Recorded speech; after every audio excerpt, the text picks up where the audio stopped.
Hey, welcome to Dolly Talk. How is everybody doing today? All right, I just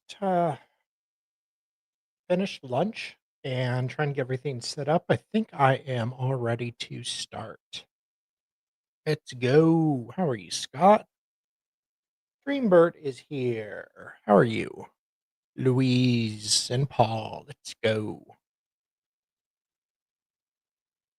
Maddie, Erica is here. So I don't hold on, let me share. Start over. I don't know. I haven't really seen a lot of this. I just know it's kind of interesting the legal arguments being made by the defendant and his lawyer. Hey, Tracy, how are you?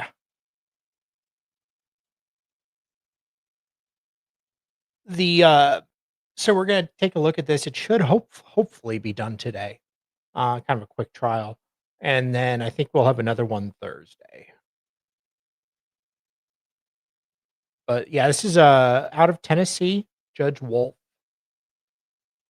So we'll see how it goes. I'm just going to briefly tell you And this is opening right now. what the state's going to show you today, what you can expect to see, and the types of evidence and the witnesses you'll hear from. As you've already heard this morning, this is a DUI case. DUI. So the state will begin by calling Trooper Worley to the stand. She will be sworn in and she'll testify about her involvement, her coming to the scene of an accident, her speaking Accident. I got myself a Tennessee accent. to the defendant, Mr. Singleton, at Three Rivers Hospital here in Humphreys County. You'll He was hear what drinking she's moonshine. talked to him about, things that were said and done. He gave consent for a blood draw. And then I will play the trooper's body cam that shows her doing these things so that you can see for yourself what was going on. And after she testifies, the defense will, of course, cross-examine and ask questions as well. And then the second witness that the state will call will be TBI agent Ms. Kaylin Kelly. She is the lady at the TBI who analyzed the blood that was taken. She will testify about his BAC level, what it was, and what the significance of that is as far as impairments as it relates to operating a motor vehicle on our roads. You'll get to hear that. Of course, she will also be cross-examined, and that will be the state's proof, essentially. The video, the two witnesses, and any proof that the defense may put on. And it's the state's belief that once you see and hear all of that you, the jury, would make the decision to find Mr. Singleton guilty of DUI once you've seen everything and observed video and heard about the blood. The state did want to briefly point out that you just heard me read 2 counts of DUI. That's because in the state of Tennessee, there's 1 count that's just for driving under the influence of any intoxicant or drug. And then the second count is what's called a per se count.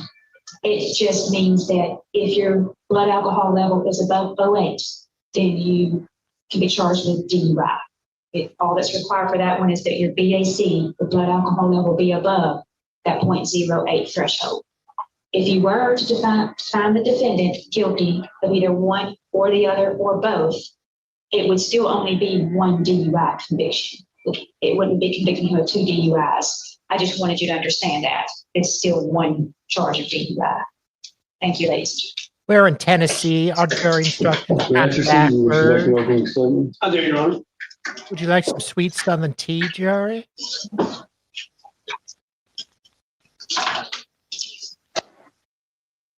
Good morning again, ladies and gentlemen.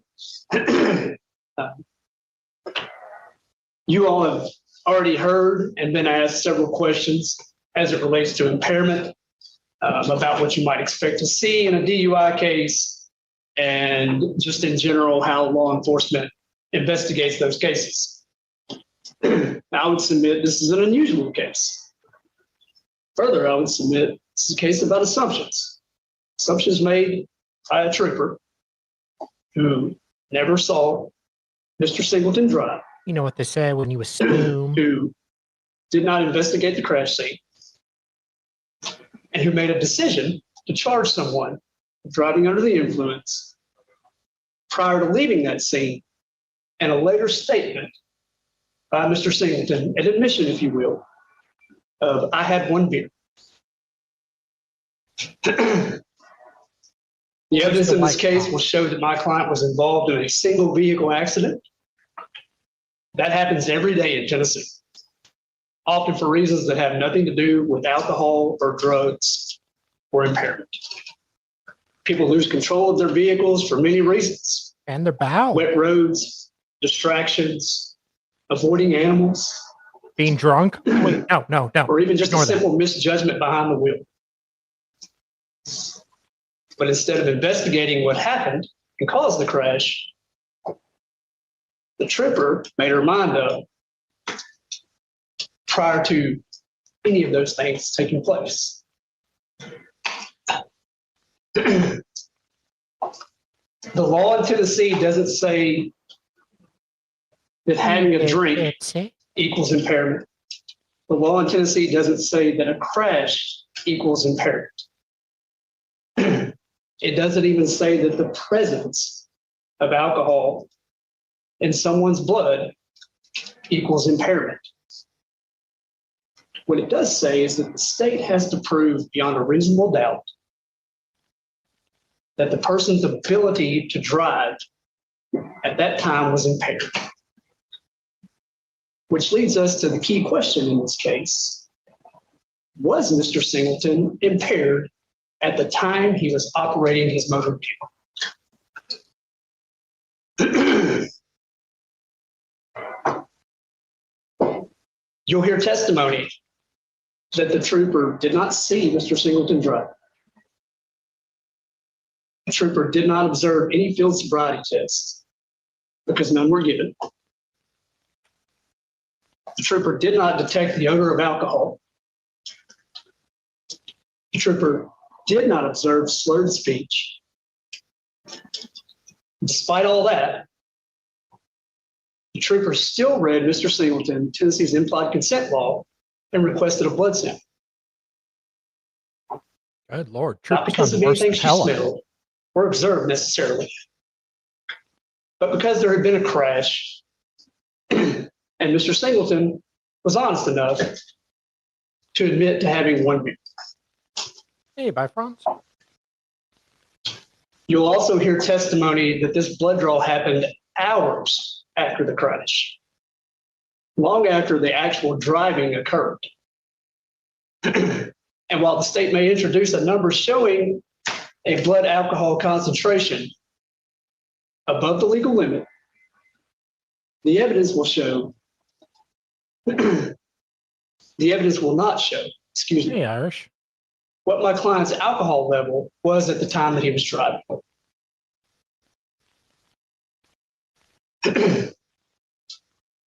Ladies and gentlemen, at the end of this case, the evidence will show there was no smell of alcohol, no field sobriety evidence, no observations of slurred speech or unsteady behavior, and you'll see on the body cam why that is. I'm just from Tennessee. But I would submit nothing to indicate that Mr. Singleton was under the influence at the time he was operating his motor vehicle. What the evidence will show are assumptions. Assumptions that because there was a crash, someone must have been impaired. That's not how our system works. And again, the law requires proof beyond a reasonable doubt, not guesses and not assumptions.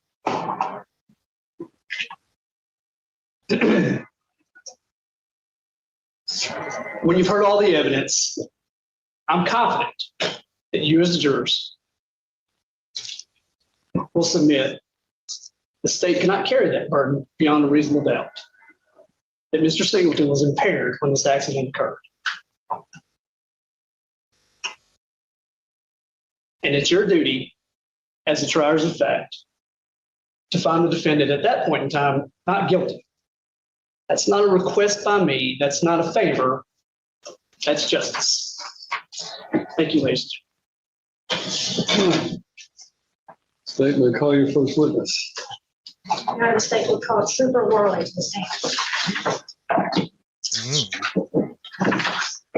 That is the hammer shot right there.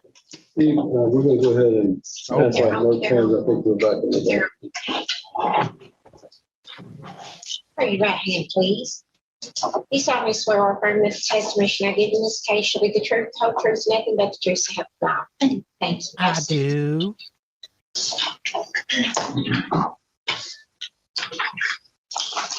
We know she likes her sugar tea. Let's get the notepads first, please. Ain't she sweet? Trooper, can you state your full name for me, please? Trooper Chantel Worley. Okay, if you don't mind, just speak up a little bit where everyone can hear you. We got posters right now. Oh, there you go. Trooper Chantel Worley. Okay, where are you employed? With DC Highway Patrol and Middleton. All right, and how long have you worked for them? In February of 2015. Since 2015? That's it. Okay. And were you working in that capacity back October 21st of 2023? Yes. And were you in Hopeless County that day or that evening? I did come home from that evening. You were? Yes. Okay. If you don't mind, I know you're soft-spoken, but if you don't mind, just speak up a little bit louder so everyone can hear you. So you were in Hopeless County that day? I did get a chance to have this kind of yes. Okay. What kind of call was it? It was called to an injury crash on Highway 70. On Highway 70? That's right. Okay. And where was the location of this crash specifically? It's eastbound Highway 70, or it's not like Broad Street near there. Okay. But it was in Hopeless County? Yes, it's still in Hopeless County. All right. And so did you arrive to that scene? I did. The call came out at 1:49 a.m. and I arrived to the scene at 2:47. Okay. And what did you see when you got there? There was a black pickup truck off the roadway against the standing trees. I'm sorry, what? There was a black pickup truck off the roadway against standing trees. It was in some trees? Yes, so it was off the roadway to the right. Okay. The trees pretty much just would stop the vehicle. The vehicle actually got in a warning and stopped against the trees. Okay. Was there anyone in the vehicle when you got there? There was no one in the vehicle. The driver had already been transported, but the deputies that were originally first called to the crash, they were there. Okay. When you say deputies, who are you referring to? Like, Humphreys County deputies. Well, she's okay. not They a were on scene patrolman, before you got Erica. there. That's She's a And they called woman. Tennessee Highway Patrol to take over the scene. yes. The call was initially put through to Humphreys County, and then Humphreys County's dispatch calls to Highway Patrol dispatch. And I'm not asking you to say what anyone said, but did you speak to the deputies there on scene? I did. Okay. And had they seen Mr. Singleton? The deputies on scene had talked to Mr. Singleton in the, I'm not sure which one, but one did. I know someone did help him get out of this vehicle, one of the deputies. Okay. And was he transported to, which hospital was he transported to? 3 Rivers here in Humphreys County. Okay. Do you know how he was transported? Yeah, yes. So after speaking with the deputies on scene, was there anyone else on scene? Yes, so there's a tow company on scene. Did you speak with the tow company driver, tow truck driver's name? I did. Okay. And what was your next step at that point in time? Should have tested the tow truck driver. I paperwork to the tow driver for them to go ahead and accept the vehicle being taken from the highway patrol. At that point, I go to the hospital to talk to the driver. Okay. And did you do any investigation there on scene? Yes, as far as a single vehicle crash, I didn't see anything in particular on the roadway. There was no evidence to show that there was another vehicle that could have caused him to run off the road or anything that showed that he had made contact with any vehicles there. To your knowledge, were there any witnesses to the crash? No, I didn't have any witnesses. No one remained on scene to say that it's a crash. Okay. Do you know how Humphreys County became aware of it? I believe that someone else had seen the vehicle off in the woods and called it in, but I don't know that for sure. Okay. We called in the crash. Okay. But again, just to reiterate, no one to your knowledge saw the crash take place. That's correct. Okay. And after you had made that determination, what did you do next? And when I got to the hospital, it was to ask the driver his recollection of the crash, what happened, if he had any details that could help me with the investigation for the crash. Okay, so you spoke with Mr. Singleton? That is it. Okay. And where was he in the hospital when you got there? He was in a hospital bed. He had some machines things connected to him. Was the hospital checking him out? That is correct. Okay. Did he have any injuries? Yes, I don't know the extent of his injuries, but he did have injuries. Was he able to talk to you? He was able to speak, yes.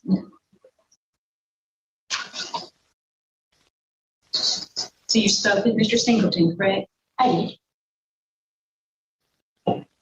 Did you notice anything about his Southern physical hospitality. appearance, particular his eyes when you were talking to him? I did notice that his eyes. Judge, I'm going to object to where this testimony is going. He has beautiful eyes, Your Honor. I'm just asking about his general physical condition.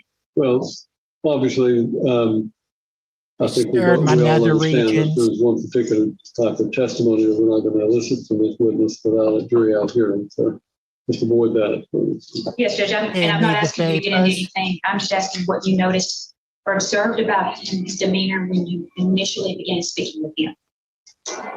What do you? Ladies and gentlemen, let's have you step across here, please.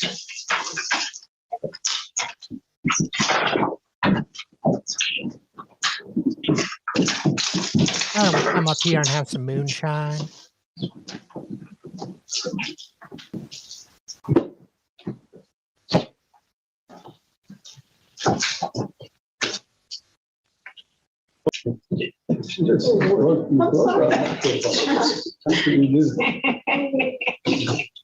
You've got to turn that handle upside down. So there you go. I'm so sorry. Also, Bill's about a couple of The back has a weird feedback. I think you got to turn that. Tried to turn yours earlier. It's got like a reverberation. It hasn't.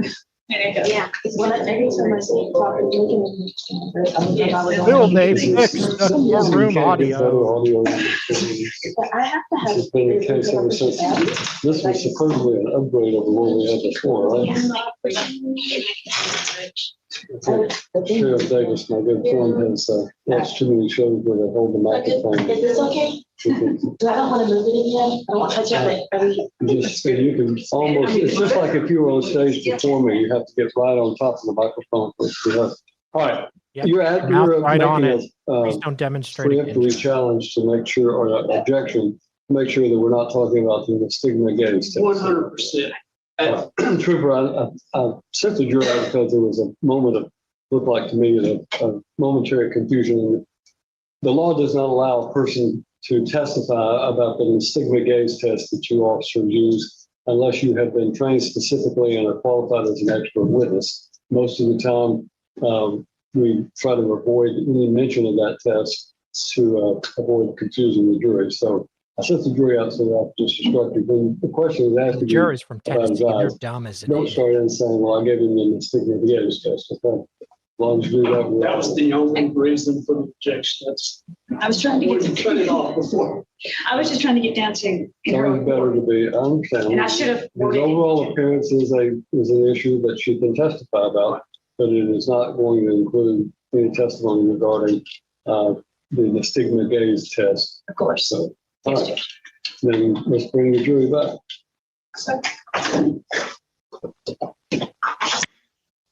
Grand jury. Again, I apologize for the inconvenience. Sometimes my job is to make sure that you don't hear something that would otherwise be inadmissible. It's easier to avoid you hearing it than to let you hear something and then tell you to disregard it. So out of an abundance of caution, there was nothing wrong about what was taking place. I just wanted to clarify where we were in the questioning to make sure that there wasn't something that was going to come in. So we're all ready to go.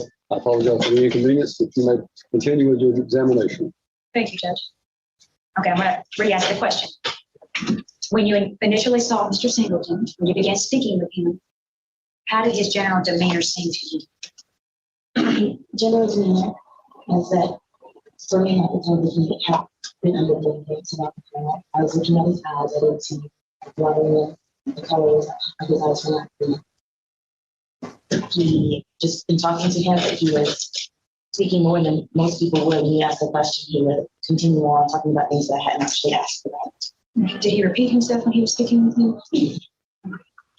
And of course, did you ask him if he had been drinking or had a drink? I did. He said that he had 1 year and that he could take it. Okay. And did you ask for consent for a blood draw? Do you ask for? I did ask for consent for blood draw. And that form that we use to let people know that the rights are concerning getting a blood draw. And did he sign the consent form? He did. Okay, so he gave consent. He volunteered Voluntarily. consent voluntarily to have his blood draw.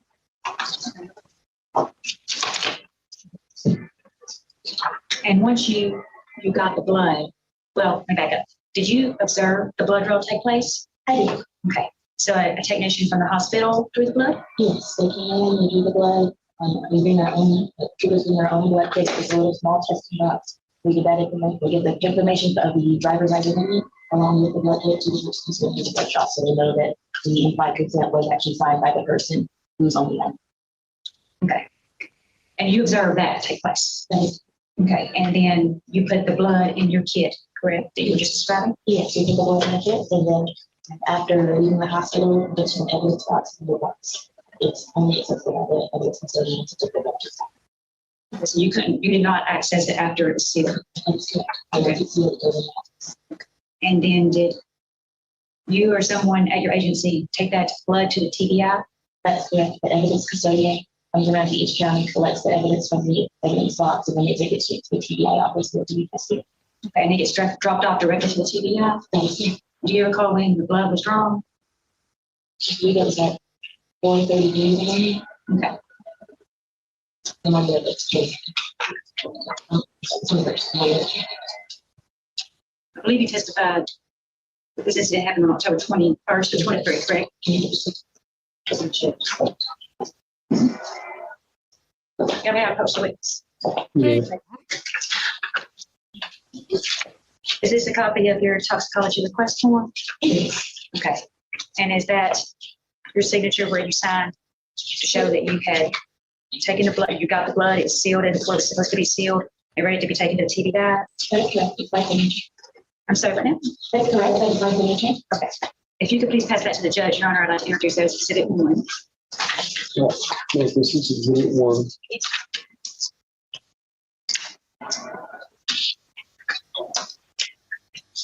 We want this passed to the jury. Ladies and gentlemen, some of the exhibits will be necessary to pass them to you, but this is just an alcohol toxicology request form, which has nothing more than a consent to draw blood. So you'll be able to look at this back in the jury room when you begin the deliberations, but we're not going to delay by having it submitted to you right now. Right. One more judge, I'm just making sure. How would you say your interaction with Mr. Singleton went? It was cordial. He wasn't rude.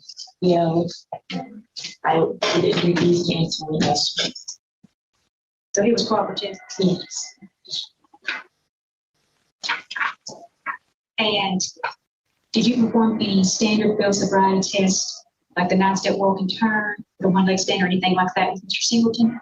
I did for Mr. Blanchett. I'm sorry, I'm just asking you about I those. couldn't do anything further because he was in the hospital. So I couldn't do like the walking turn or the one leg seat. Yes, that's what I'm asking. So you didn't do those? I could not do those because he was. And those are not on your, those are not on your body cam? That's correct. And the reason for that is specifically? Due to his injuries, I wasn't going to make him get out of the hospital bed to try and perform the test. Okay.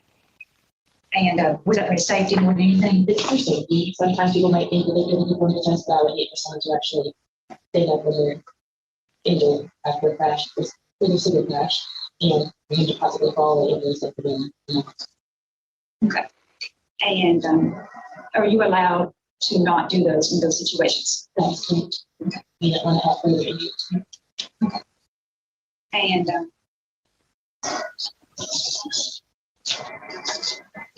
as far as your training goes, you went to the Academy for Troopers, correct? That is correct. When did you go there? And that was in 2015, February 2015. And how long was that program? 6 months. 6 months? Okay. And are you up to date and current on all training? I am.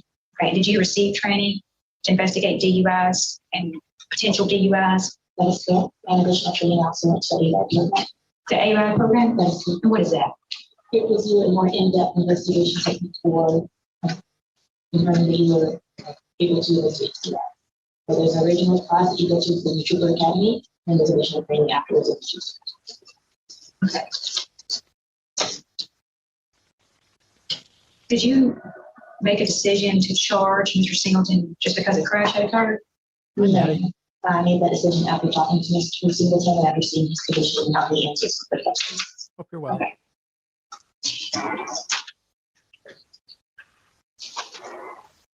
I'm going to tell you the body cam now. You get that set up, John.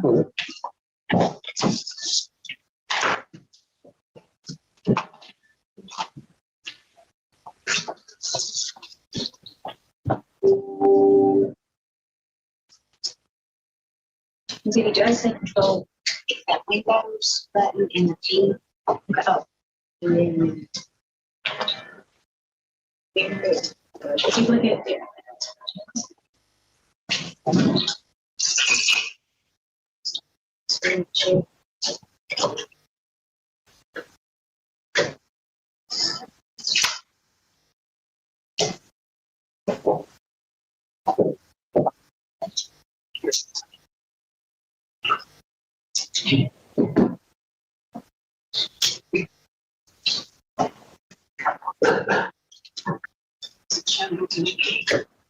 This is trying to connect.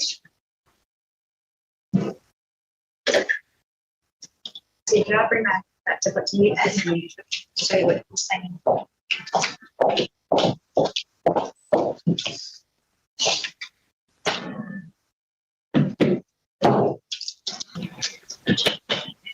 Okay, thank you. Yeah, it's going to be kind of hard to make out the video.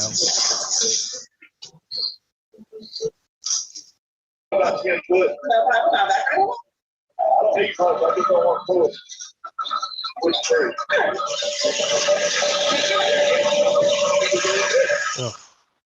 That's what we go. With the leg that might be a little. I did. Was those three goes?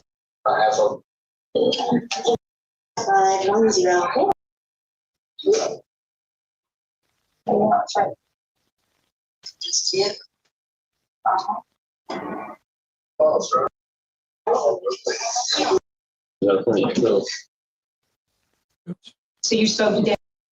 What did he? Okay. And did the defendant, he did admit to drinking? Do you recall how many beers he said he had? He said he had 1 beer. And was that, did you say with half of a large pizza? Or? Yes, he did. Right. So he had beer with pizza. That is correct. And he said that was earlier that evening, or did he give you a time frame, or do you recall? Just as it was after he had been at work, that he had the pizza and beer at a restaurant. That working? Can you speak up? He said he had a beer with the pizza after he'd been at work that day. Then he had gone home and cleaned up after work. Okay. There's a terrible feedback sound or something coming from that microphone. Did I correctly hear Mr. Singleton ask for your phone number when he started talking to you, or what did he say to you at the beginning? I believe he just said that I had a sweet voice. I don't believe he asked for, I did ask for his number for the report. Did you hear the flirting with you a little bit? Yeah, he just seemed like he was going to leave despite his injuries. So going back to the beginning of the video, when you arrived on scene and you were speaking with someone, do you recall the statement you made that you were going to go get Mr. Singleton's blood? Yes, I was talking to one of the tow drivers at that time. Why did you make that statement? Prior to the tow driver getting there, one of the deputies had mentioned to me that when they interacted with Mr. Singleton, that he was under the influence. Judge, I'm going to check to hearsay. and the purpose of introducing that statement is what? Not for the truth of any matter asserted, Your Honor, just to try to explain the trooper's course of conduct in the reason for investigation. Ladies and gentlemen, I'm going to overrule the objection, allow the statement to come in, but you're to accept that statement only as to show why the officer why the trooper took certain steps, and why she followed up with certain things, not based upon the truth of the matter that's asserted in that statement. In other words, she talks to someone, they tell her something, and I'm allowing it to come in to show why she followed up on it. But you're not to accept the statement as being true. It's being admitted to show that why she took certain steps. Hey, So you spoke to deputies on the scene prior to going to see Mr. Singleton, That is correct. I believe so. and you were given information from them Yes, that is correct. that led you to make the investigation that you did. Yes. And I'm not asking you to go into detail, or if there is any, but what specific thing were you told that made you think that you needed to do that type of investigation? It is a residential connection. And that was from the deputies that was there before you got there, then you took over the scene. Yes, that is But you making that statement, by making that statement, were you at that point in time determined to charge Mr. Singleton with DUI?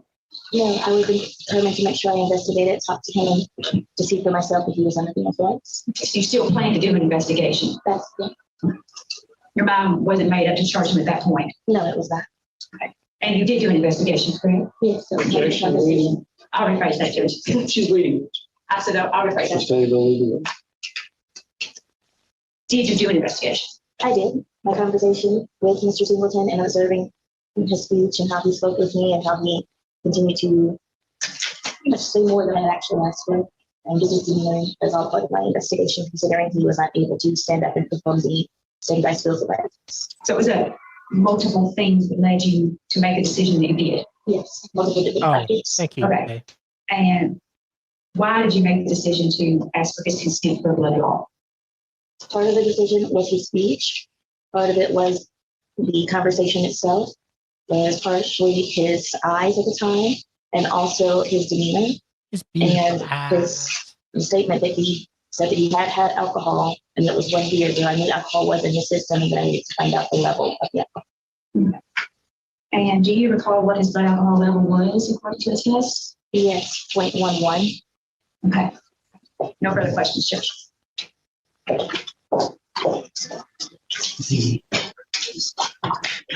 Well, we're at the lunch hour. I assume you're going to take some time in the cross-examination.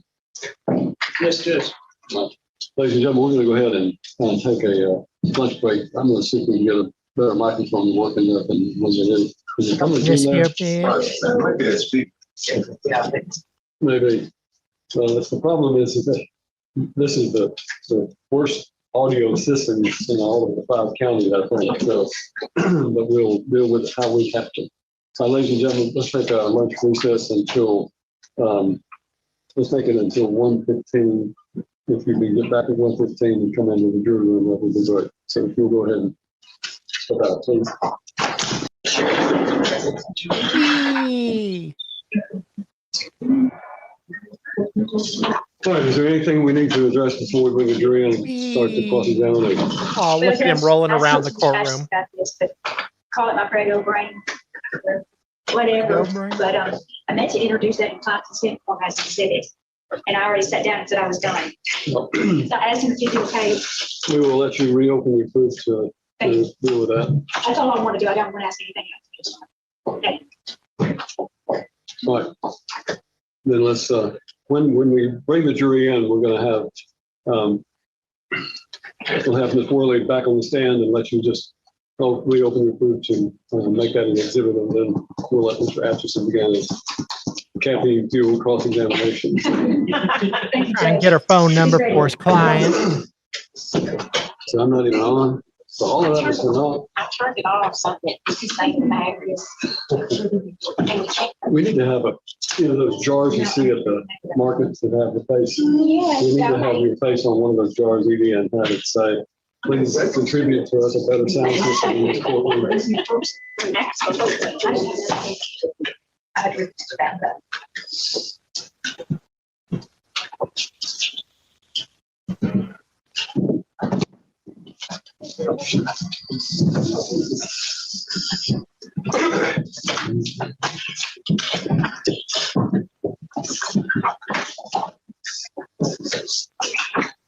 Mr. Worling, we're ready to bring you back to the stand, please.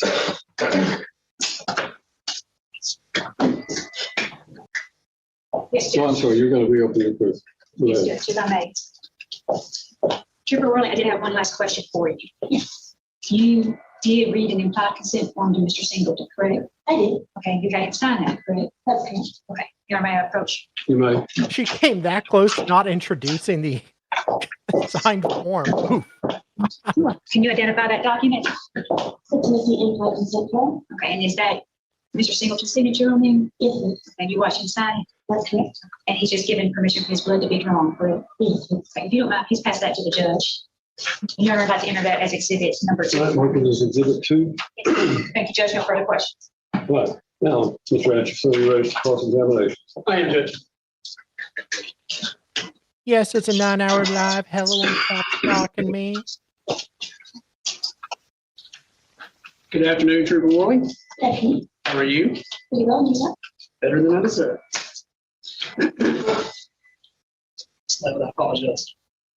All right, so it's your testimony that you've been with the Tennessee Highway Patrol since 2015, is that correct? That's correct. And Trooper, you were dispatched to a single vehicle crash, is that correct? Yes, ma'am. And when you arrived, Mr. Singleton had already been transported to the hospital, correct? Yes, you already gone with EMS. Now, you didn't personally observe the crash occur, correct? That's correct. I was that's You didn't see how the vehicle was being operated prior to the crash, correct? yes, And so today, you can't testify as to how fast the vehicle was going, correct? that's correct. Yes.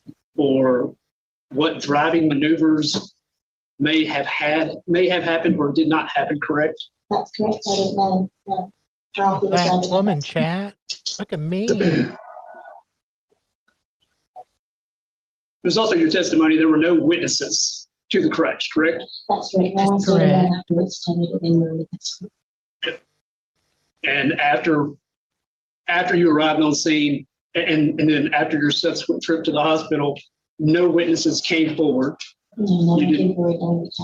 You didn't interview anybody after the event, correct? In fact, I didn't have any information from the witness. Now, let's go to when you arrived on scene. I believe it's your testimony that when you arrived on scene, the tow truck driver was there, correct? Yeah, sorry, 2 people. Okay. And Trooper, isn't it also true that you made the comment, looks like I'll be getting some blood? That's correct. Prior to that, you also made the comment to the tow truck driver, I think he just passed out. Do you recall making that statement? Yes, but it originally came out that he died, and also that maybe he had just passed out. So that was just an assumption on your part. Yes, yes, because he wasn't obviously he was alive. Now, today, as you testify, you can't say what caused the crash, correct? As far as the reliever that he made, I can't say exactly what he did. So, but we know that there's a number of reasons that crashes occur, correct? That could be vehicle malfunction, roadway condition, avoiding animals, correct? My client was drunk. But in this instance, you can't testify as to what caused Mr. Singleton's vehicle to be off the roadway, correct? Now, Trooper Worley, are you trained in crash reconstruction? So while on scene of the crash, did you note any skid marks? Not many marks on the road, but I couldn't see there was anything that sustained what I need to fix.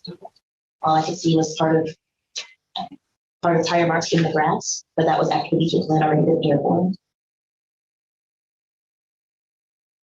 So it's not leaving the roadway, it's just where the vehicle, where it was coming to the side.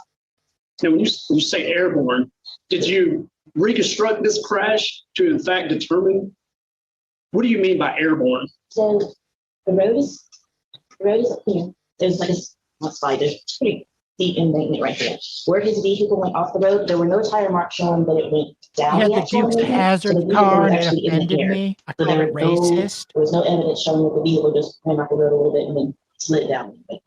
So there were no marks.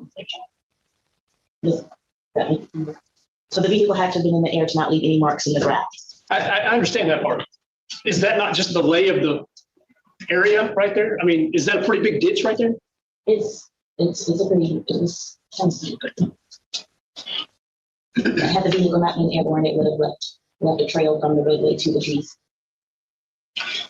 Did you at any point in time mark anywhere on the road where you identified skid marks, brake marks, or any of those things?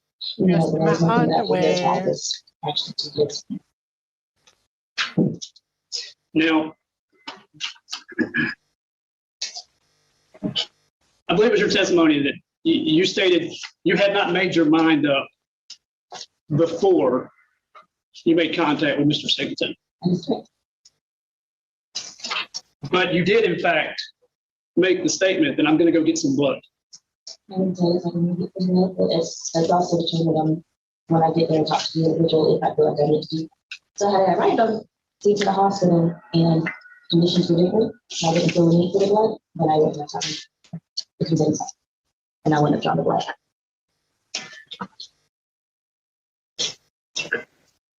And so your first contact with Mr. Singleton was, in fact, at the hospital, correct? That's correct. Now,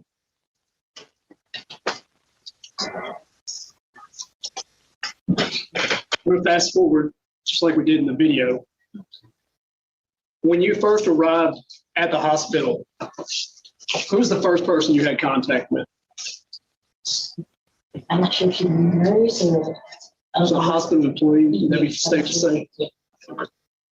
This kid don't exist. You must have Now, quit. and we all watched your body cam footage. When you walk in and you encounter the nurse, you ask her a question, correct?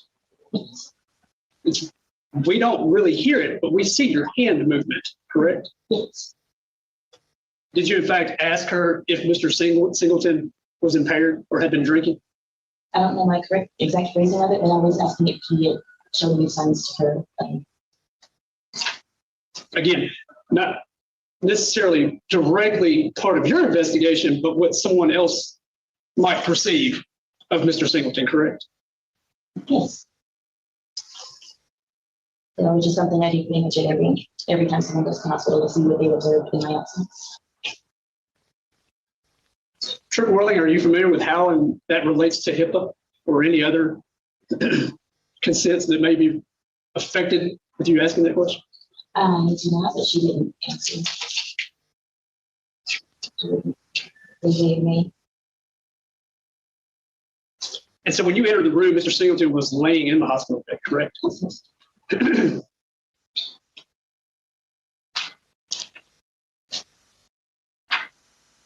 And Mr. Singleton provided you with what his account of the crash involved, correct? But you And do never you gave recall him your Mr. Singleton number. also saying that there were deer in the roadway? Yes, I do recall that. I just can't prove that because I don't have any evidence. Ah, the deer in the roadway. My cousin used that excuse once. Actually, both my cousins. There was no deer. But you also can't disprove that, can you?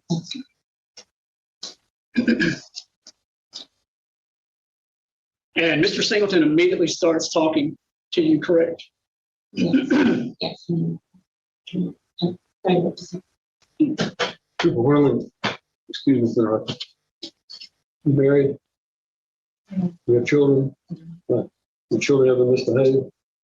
Very well, yes. When you speak to your children when they're misbehaving in as quiet a voice as you're saying today, it doesn't work. See that guy standing in the back of the courtroom? I want you to talk loudly enough that you can think he can hear every word because your voice is so black, so soft that it's difficult for everyone to be able to hear it. Now, Chat, none you're of not your bringing up children the are as old movie. as I am, but I am Okay. just telling you that it's That's very difficult for us to hear and racist. understand, or it's important for everybody to understand what you're saying. So to speak as though you were a little bit angry at somebody, apparently you never get angry at your children, and that may be nominating you for sainthood. I don't know. So, Try to speak as loudly as you can to project. Trooper Worley, it was apparent to you that Mr. Singleton did sustain injuries, correct? Yes, that is correct. And again, refresh my memory, what time of day is it that you're at the hospital? So I arrived at the crash at 1:47. I arrived at the crash at 2:49. Okay. I think it's better now. Damn it. I think my cat's turned my mic down somehow. So hopefully it's better now. I was just saying something very offensive that it's probably good you didn't hear. And then I got to the hospital around 4:03. And I know that I did the consent form, filling out form. I started at 4:19. And then I know the signature for the blood draw was at 4:33. So the exact time I arrived at the hospital. Now, as Mr. Singleton is laying there, it was your testimony that he had watery eyes, correct? You just testified that this is at 4:00 in the morning, correct? That is correct. You also just testified that you were aware that he had injuries, correct? Yes. Wouldn't it be reasonable that he could possibly have watery eyes at 4 a.m. in the morning and due to the fact that he was possibly in pain? That is true. It is also an indicator for my investigation. But it is reasonable for one to think that that could be related to the time frame and the injuries.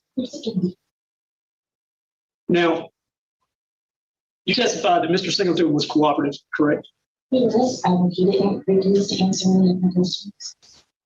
And I believe it was your testimony, and correct me if I'm wrong, He did not act like Mel But Gibson you when I pulled him testified over. that Thank one of the God. things you gauged your investigation on was speech, correct? Yes, that is true. But Mr. Singleton did not have slurred speech, correct? Not that it was he was a southern accent maybe. Okay, but just for purposes of your testimony, I don't want any confusion. His speech was not slurred, correct? No, And Mr. Singleton didn't have any problems understanding your questions, correct? I don't believe he misunderstood my questions. I was just concerned about the way he did answer. Considering how many times the judge and lawyers have told you to speak up and they can't understand you and the jury can't hear you, if he did have trouble understanding you, is that a sign he's drunk or just that you're a soft-spoken officer of the law? The quietest Black woman who ever lived. Typically, I ask a question, the patient they answer that question, and pretty much so it's about to continue on. I kind of look for the story to it. Some of it that match what I was talking about, and some of it. So in your opinion, he was overly talkative? Yes. Now, you're familiar with the NHTSA standards as far as indicators for DUI, correct? Mhm. Then you would agree with me that talkative is not one of those indicators, correct? It is an indicator, and if you have the report in front of you, the levels of talkativeness is on this. My question was, is that a known indicator of NHTSA? What governs guilty The plea? sobriety is not part of the sobriety, but it's still part of the DUI investigation. Let me ask you this, Trooper. So, in any of your encounters through your career, if someone is talkative, they're immediately impaired and unable to operate a motor vehicle? No, the talkative portion, or if it's somebody who doesn't speak, but they're without being hostile, but they don't feel like they're not able to continue speaking. Those are just extra indicators to go along with your sobriety test. And Mr. Singleton was not hostile, correct? No, he wasn't. And so how long would you estimate that you were in the hospital room with Mr. Singleton? I'm just asking. I didn't I'm assuming. clock on it. Okay. And so within that Yes. 30 to 40 minutes that you were in the room with him, I was going to say Black Hispanic. She reminds me of the Hispanic maid from Family Guy, But you're right. The little black woman from the Police Academy movies is a ow, Babu. Why did you just bite me, asshole? I did make a racist joke, so good boy. No, Mr. Griffin, no here. Oh, no sober man here. You never detected an odor of alcohol, correct? No, I did not see.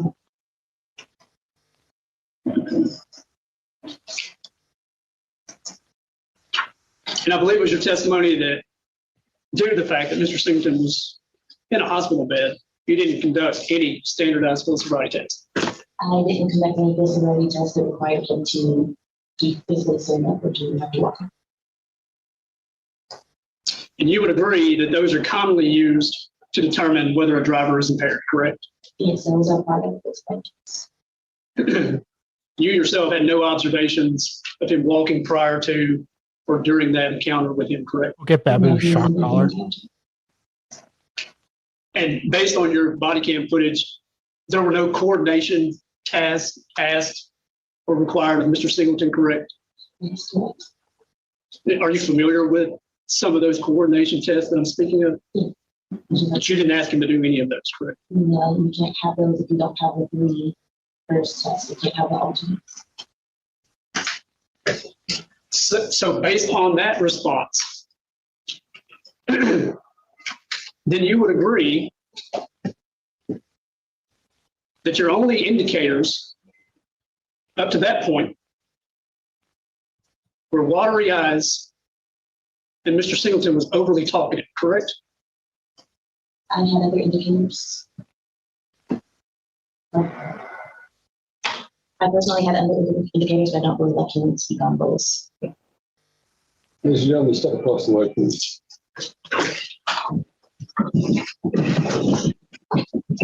Oh, there goes the jury. And yeah, okay, that jury is every stereotypical Tennessee. Every single one of them is how I would imagine a Tennessee jury to look. Mr. Atchison, it seems to this court that you have cracked the door, if not kind of kicked it open partially regarding the stigma gaze test by continuing to ask the officer about the fact, emphasizing. Wait. Somebody's car alarm going off in the court parking lot and you can hear it? Somebody's stealing a car in the court parking lot. Or is one of the jury trying to take off and can't get into their car quickly enough? She had made no observations about him that would have led her to charge him. We all know that she performed the stigma gaze test, which she, law is not entitled to testify as to the results. But it seems to me that in answer to your question, and I appreciate you, Trooper Corley, for hesitating before you began to answer your question, because I tried to keep that from the jury that they would hear about and then miss the test. So we're faced with them allowing her to answer the question that yes, she had made other observations physically about him, but not go into the nature of those observations, which of course was raised to the jury's mind. But I think the continued emphasis that you have placed on your cross-examination about she made no observations of no field sobriety test, no observation, when there was in fact a test. It's just that you're objecting to the introduction of that test. So I'm going to allow the state to address that issue. Your Honor, are you asking me what I want to do? I'm just asking you, do you believe that this, if there's anything, we'll bring the jury back in and just allow her to continue to not answer any questions or to state that there were no physical observations. But I'm just saying that you're perilously close to allowing her the opportunity to testify by questioning and emphasizing the fact that there were no tests whatsoever, no observations. She didn't see anything when in fact she did. She performed a test that they're trained to test that shows that there was an indication that a 45-degree angle of the eye jumping that would allow them to indicate that there was a presence of alcohol, which would then allow her to go forward with other testing. She couldn't because he was in a hospital bed. So my concern is that, and the reason I set the jury out is I just want to caution you about this line of questioning that's been over and over about the no physical testing or anything such as that.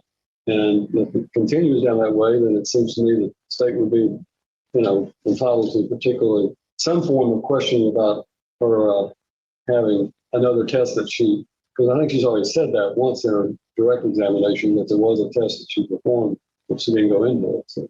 Yeah, Judge, I guess the state's concerned is that the jury may feel like evidence is being withheld from him, and I don't know, I kind of feel like the door has been opened a little bit here, and I would like the opportunity to ask her about that test due to him opening the door and hammering on that over and over.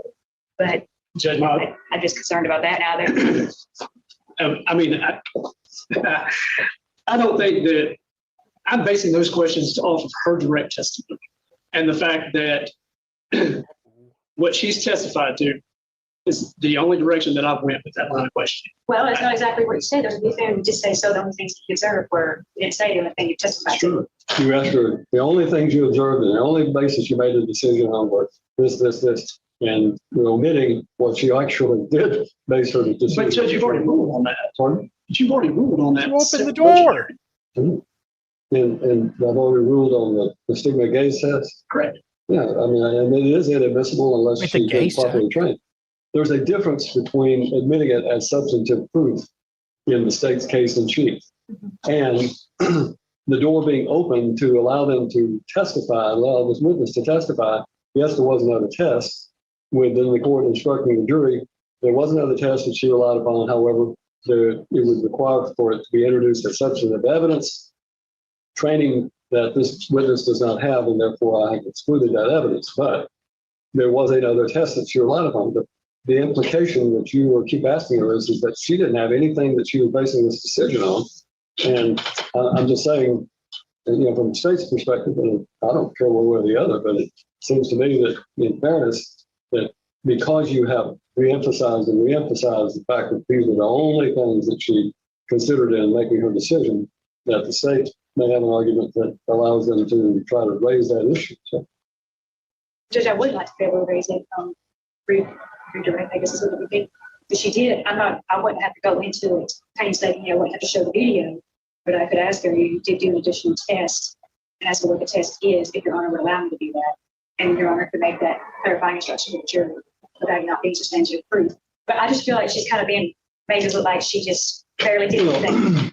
And the reason this issue has arisen is, and I'm not fussing at you, but I'm just saying the only reason that this issue has arisen is your repeated questioning of the witness, in which you emphasize that these are the only things that she has based her decision on charging them with. And clearly, I think to allow the state to then rebut that by saying there was another test, but that test would require medical training to be able to introduce the results of what they meant. just don't go into it a whole lot, but clarify that she did do something else. I think it's fair at this point to simply say, I'm not going to allow the test itself, Yeah. but I am going to allow a question to be asked as to whether or not there was on redirect. State can ask the question, so don't answer. You can answer in answer to his question that there was other evidence, and then if he chooses to ask you the question, what was that other evidence, then you can testify about it. Looks like I'm about to like. Mr. Atchison is going to ask that question. No, that wasn't the direction that was going anyway. So when the jury comes back, we'll allow you to continue your cross-examination. I'm going to tell them that I have taken up a matter outside of their presence, that I have made certain rulings and opinions about certain evidence, and that will be dealt with later in the case. So, Thank you. all right, let me do it back. Yes, sir.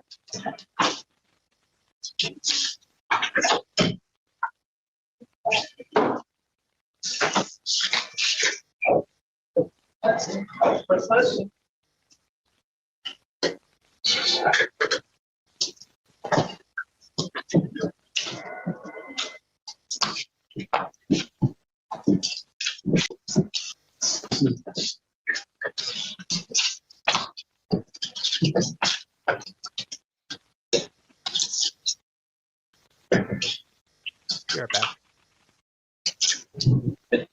Trooper, I believe it was your testimony that you read Mr. Singleton the implied consent form, correct? Yes, ma'am. Do you recall making the statement just to make sure you didn't have too much alcohol in your system? Yes, so that we get the blood and we test to see how much alcohol is in the system and ensure whether the person was overly or underly. And so based on that testimony, your request at that point in time was precautionary, correct?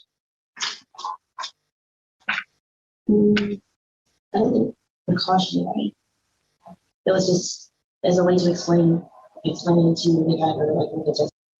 But you also testified that the toxicology report indicated a VAC of 0.11, correct? Yes, that's correct. But you can't sit here and testify today as to what Mr. Singleton's VAC was when he was operating his motor vehicle, correct? I cannot testify to it, but the blood test itself can show what his blood alcohol level was at the time of crash.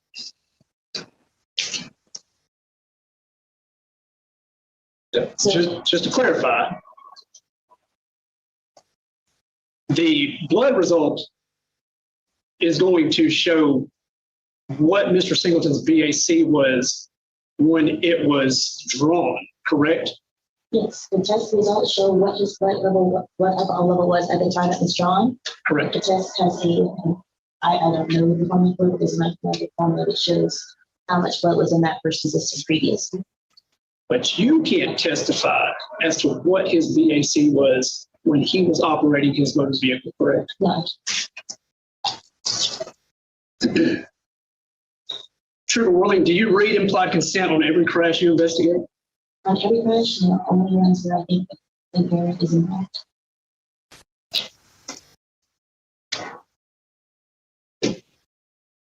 As it relates to the blood draw, and based on your body cam, was the seal of that blood sample, was that initial by any medical staff? It's not the seal of the blood vial that's initialed. It's a label that goes on and you put your initials and everything on the label. So there's a label that goes around the tube? Yes, so it identifies who the blood came from, like when it was taken, and whatever those initials who the person is who gets from. And so that label was on this particular sample? Yes. Did you observe the label being put on the sample? I observed her writing all the information. They didn't have it. Some hospitals have it printed out where you can just print off the label and put it on there, but they did not have it. She had to do some writing.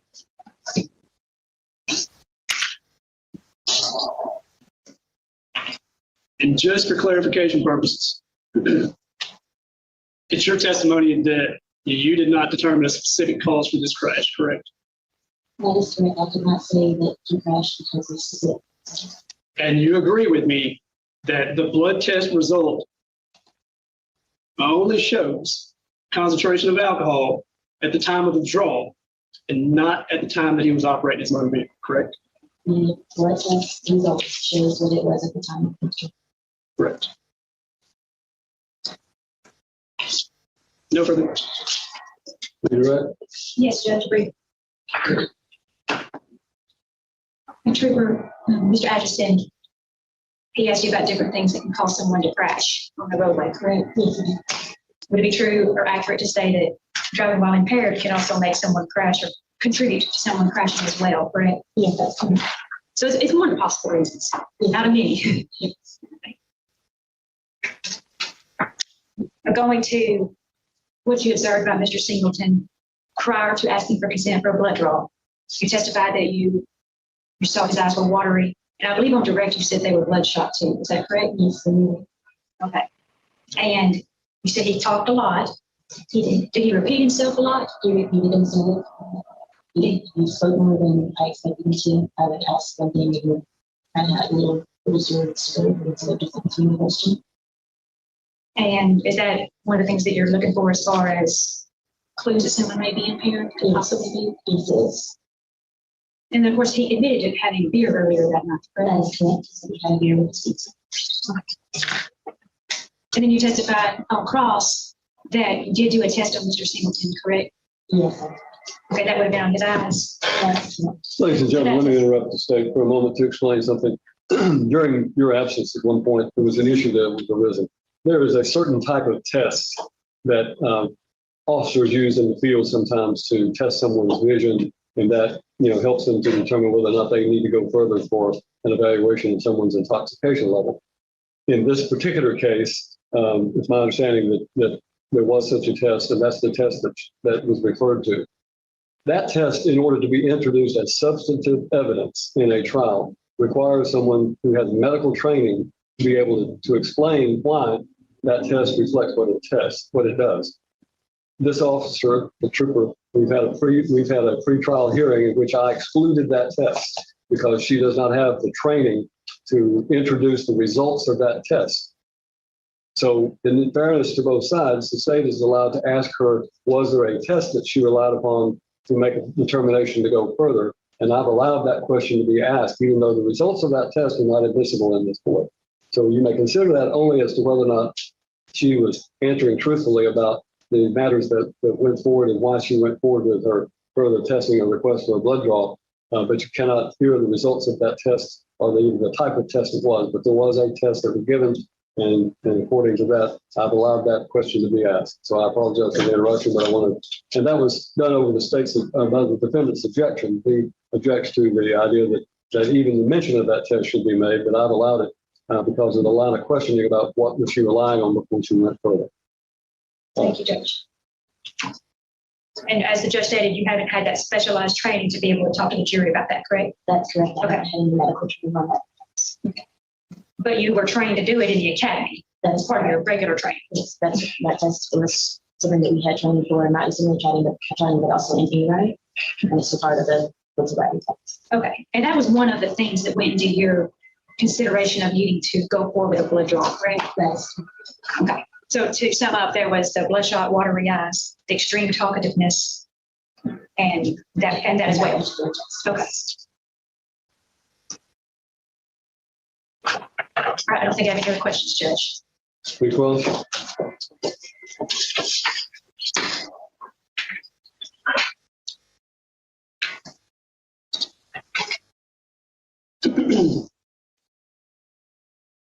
Trooper, General McLeod also, again, asked you about Mr. Singleton's eyes, correct? yes. And per your testimony, this was around 4 o'clock in the morning, correct? Yes.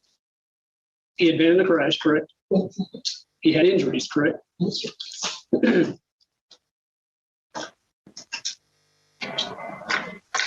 Would it be reasonable to assume that Mr. Singleton was in pain? Yes. So it would be reasonable to assume that, I'm going to object. said reasonable. Judge, my questions were reasonable. Would it be this officer's reasonable opinion? Overruled. To We're allowing the question only because it offers a possible other explanation for watery eyes. Trooper, would it be reasonable in your opinion that the time frame and the level of pain could have caused Mr. Singleton to have watery eyes? So it is possible. General also asked you again about Mr. Singleton being overly talkative. Correct? Yes. And your testimony was that you received your training from the THP Academy, correct? That is true. And then secondary training for A-Rise. And so you're familiar with NHTSA as it relates to DUI detection, correct? Yes. Then you would agree with me that NHTSA does not list talkative as a validated clue, correct? Now, I'm going to object again. I believe this was answered on cross. So detailed. He's asking the same question. Question has been asked and answered already. Judge, and she brought it back up in her redirect about him being talkative. I'm just merely going off of her redirect. Any objection? Question's been asked and answered. It's been established that being talkative is not part of those types of things. Mr. Singleton was coherent, correct? He was in the section. And he answered your questions, correct? He didn't answer the questions.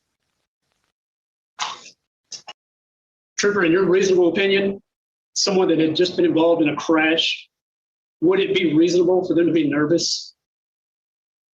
I would say that's closer to the crash time. I would think so, but not at the time I made it to the hospital. It would still be nervous about. Would it be reasonable to state that Mr. Singleton was injured Yes, really. In your reasonable opinion, do you feel like that can make somebody overly talkative? No, for the most part, every time I come across someone who's been injured, they're the opposite way. They don't have much to say, they're tired, they're in pain, and they don't really want to talk. In every encounter? I can't say every single one, but well over the majority. No further questions. Anything else? Yes, Judge. Trooper Whirling, in your reasonable opinion, could all of those things that we've been talking about, bloodshot, watery eyes, admitting to drinking a beer, over talkativeness, the repeating himself, could all that have been because his VAC was over 0.11? No further questions, Judge. Anything else, Mr. Smith? No, Judge. Thank you, ma'am. When we sit down, have a seat at the table with the VA. We'll call your next witness. Your Honor, state will call Agent Kayla Kelly. Down in the hallway.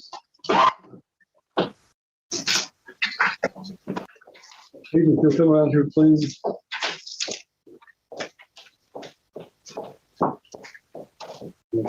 Raise your right hand. And place your hand. You solemnly swear or affirm that the testimony you now give in this case shall be the truth, the whole truth, and nothing but the truth, so help you God. Yes, I do. Have a seat, please. Your Honor, before I get started with this witness, I just wanted to make sure I introduced the body cam footage as an exhibit. If I may approach the clerk. Thank you. Number 3. Yes, ma'am. Ma'am, could you state your full name for me, please? Yeah, it's Kayla Kelly, Kayla Kelley. And where are you currently employed? Well, hold on a second. Something about this. We're having problems with our audio and that microphone isn't working any better. And we'll scoot up a little bit to that microphone and try to speak directly into it, and then we can help. Where are you currently employed? I'm currently employed at the Tennessee Bureau of Investigation in Nashville Crime Lab, and I work specifically in the toxicology unit. And how long have you been working there?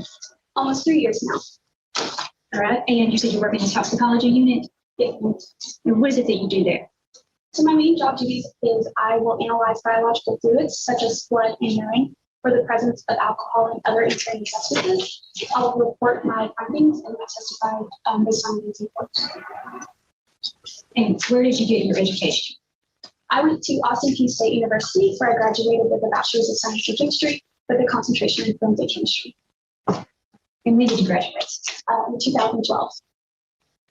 And as far as your work experience, did you, correct me if I'm wrong, how long did you say you've been at the TBI? For almost 3 years. Okay.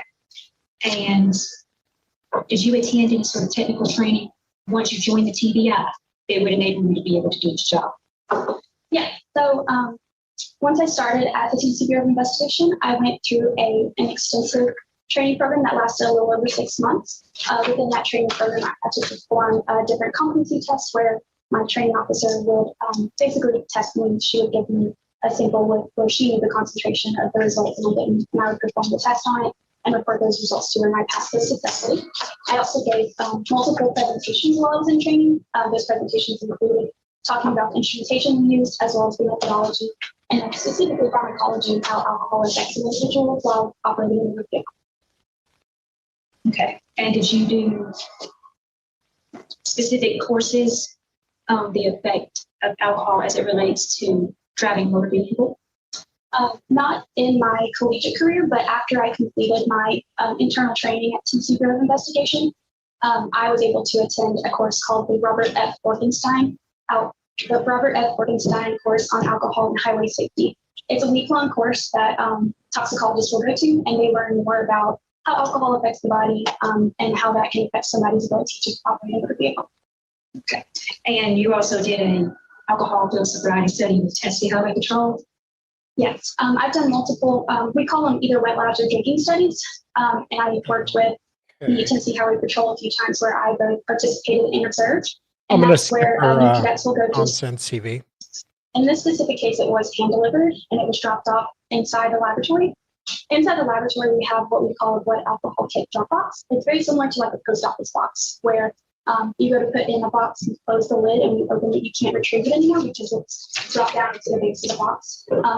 that box is actually physically located inside the building. You have to have badge access to even get to it. A representative from the agency will have to usually make an appointment. They'll get buzzed into the building. They have a log they have to fill out, and then they're able to get access to that blood alcohol kit drop box.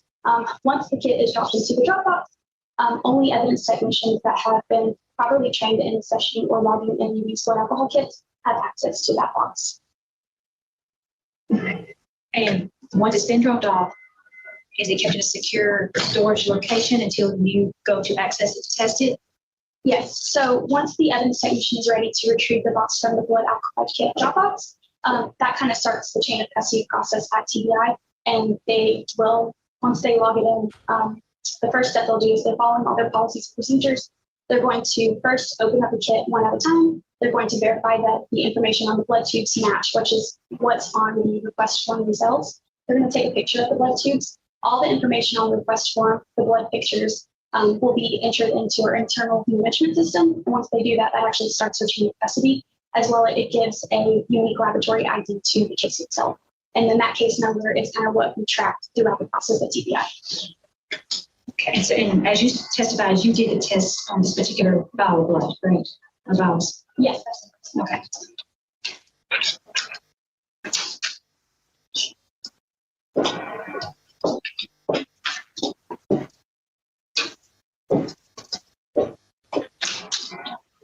And is the document that you're holding, is that the results of the test on the blood that was done? Yes, this is a true and accurate copy of my official alcohol toxicology report. And what is that BAC result? So I found ethyl alcohol, which is just drinking alcohol that you find in alcoholic beverages, at 0.115 grams per cent. Okay, and is that over the legal limit of 0.08? Yes. And what is the significance of the 0.08 number? Why is that the minimum that we use in determining whether someone is or is not impaired? So at the level of 0.08 grams per cent of blood alcohol, it has been scientifically shown that individuals are 4 times more likely to be involved in a vehicular crash. It has also been shown that all individuals are considered too impaired to operate the vehicle. You said all individuals? All individuals. Is that regardless of age, weight, things of that nature? That's right. Okay. And that's been shown in scientific studies? Yes.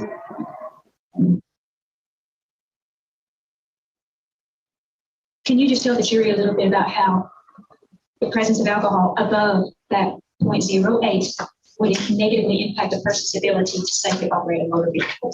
What are the effects of alcohol on that? So there are both internal and external effects you might see with somebody who is under the influence of alcohol. So alcohol is what we call a central nervous system depressant. So what that means is it's going to slow communication from the brain to your body, and your body back to your brain down significantly. And so effects that you might see on an individual is you could see slow or slurred speech. You could see drowsiness or sleepiness. An individual might have a hard time with walking or with their balance. They might also have what I like to call emotional instability. So somebody might be very happy one second and then they might be really upset or angry the next second. They also have a sense of euphoria. So he's a woman? Feel really good inside when they drink alcohol.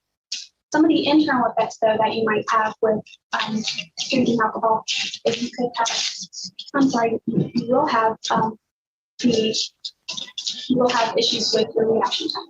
So reaction time is where if something happens to you, it is the time that your body is reacting to it. So in the case of driving, if you're driving and there's like a piece of debris in the middle of the road, it takes time for your eyes to recognize what is in the middle of the road. And then it takes time for your brain to react or to realize what it is and what to do about it. So reaction time is affected. Critical judgment is also affected.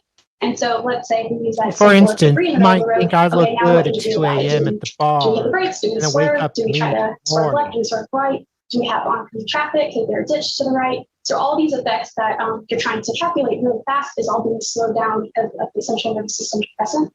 Another thing that's also affected is what we call divided attention task. So when you're driving is one giant divided attention task. So if you think back when you maybe first learning how to drive, how things can be pretty overwhelming. You're having to maintain your lane, you're having to maintain your speed, read road signs, keep in mind if like other drivers and things like that, all to the point where it may have been too overwhelming to even like listen to the radio at the time. That's because your brain's trying to do multiple things kind of very quickly simultaneously. And so when you introduce a central nervous system depressant like alcohol on board, it's harder for your brain to kind of go back and forth to those tasks. So you might see an individual who is on a central nervous system depressant. They might be really good at maintaining their speed, but they might not be really good at maintaining their lane. So you might see swerving from the individual. Or you might see them streaming with an Australian. You talked about external and internal signs or reactions to alcohol, right? There's two different kinds, right? Is it possible for a person to not be showing many external signs, but still have those internal reactions and still be affected internally by the alcohol? That's right. Would that be, as it relates in this case, to driving and operating a motor vehicle safely? The internal effects or The internal.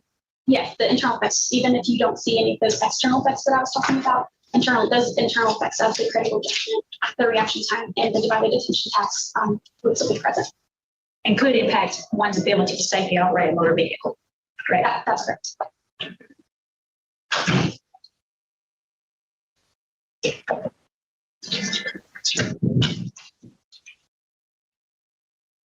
Can you tell the jury, I'm sorry, if you don't mind, please pass that to the judge to be, I think, exhibit number 6.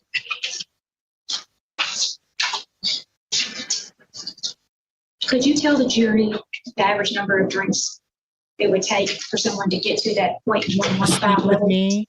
Yeah, so before I can give you a number of drinks, I have to talk about what a standard drink is. So when you go to a restaurant and you order a beverage, sometimes they come in different sizes or shapes. And so we have to kind of define what a standard drink is. So when I talk about a drink or a standard drink, I'm going to be talking about either 1 12-ounce beer, 1 5-ounce glass of wine, or 1.5 ounces of hard liquor, similar to like Jack Daniels.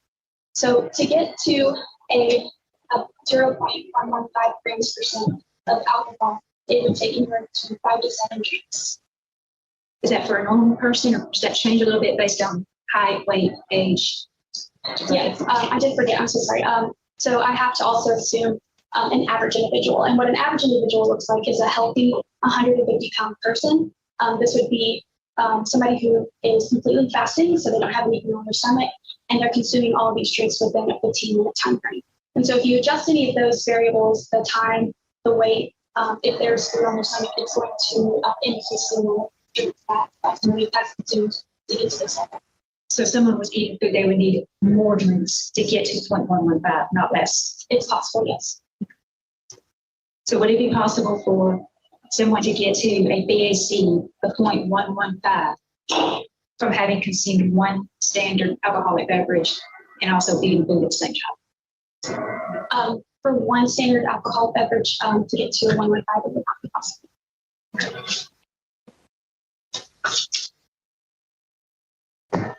Can you also tell the jury the rate at which an average person would metabolize an alcoholic beverage, meaning how quickly do they go from going up as far as being intoxicated and then falling down to the drink being metabolized? Can you explain that? Yeah, so when you start drinking alcohol, there's kind of this like forms of hill or mountain. So we have one side of the mountain, we call it absorption. The absorption phase is the part that is hard to I don't want to say guess, but it's hard to hard to come up with like the rate of absorption because of all the factors that we don't know. So that's where like if there's food associated, how fast somebody's drinking, all that plays into the effect of how quickly somebody can absorb alcohol. Now the downside of that hill is the elimination side, and that's pretty standard and pretty average for everybody. And that's usually between 0.02 to 0.01 grams percent per hour. So we usually say one standard drink per hour is the elimination. So just to clarify, what would be the average amount of time it would take a drink to peak as far as that mountain goes? In other words, what's the amount of time it would take for someone to reach that maximum effect from the drink if they just have one drink? So once an individual has consumed their last alcoholic beverage, it usually takes 30 to 60 minutes for them to reach that peak BAC. And then from that point forward, from that 30 to 60 minute period of time, going forward, they would be on the elimination phase. If they didn't consume any more alcoholic beverages, that's correct. So they would be going down as far as their levels, not up. Yes.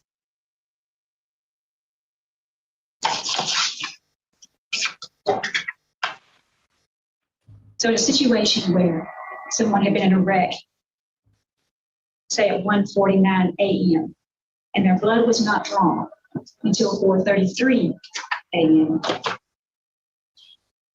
Can you tell the jury with that amount of time what their BAC would have been at the time, the first time that I gave you, the 149? If we have a 115 at the time it's drawn. So from 149 to 4:33, it's about 3 hours. To do this calculation, you have to assume that somebody is already in that elimination phase. So they've already hit the highest BAC peak that they would have hit. Assuming that 3 hours prior to blood draw, you're asking for the amount of drinks correct, or the BAC? What would their BAC would range with their BAC being at that earlier time prior to the blood being drawn? So 3 hours prior, assuming they're in the elimination phase, they could be in a range of 0.145 to 0.175 grams. And that's going off that 115 when it was actually drawn.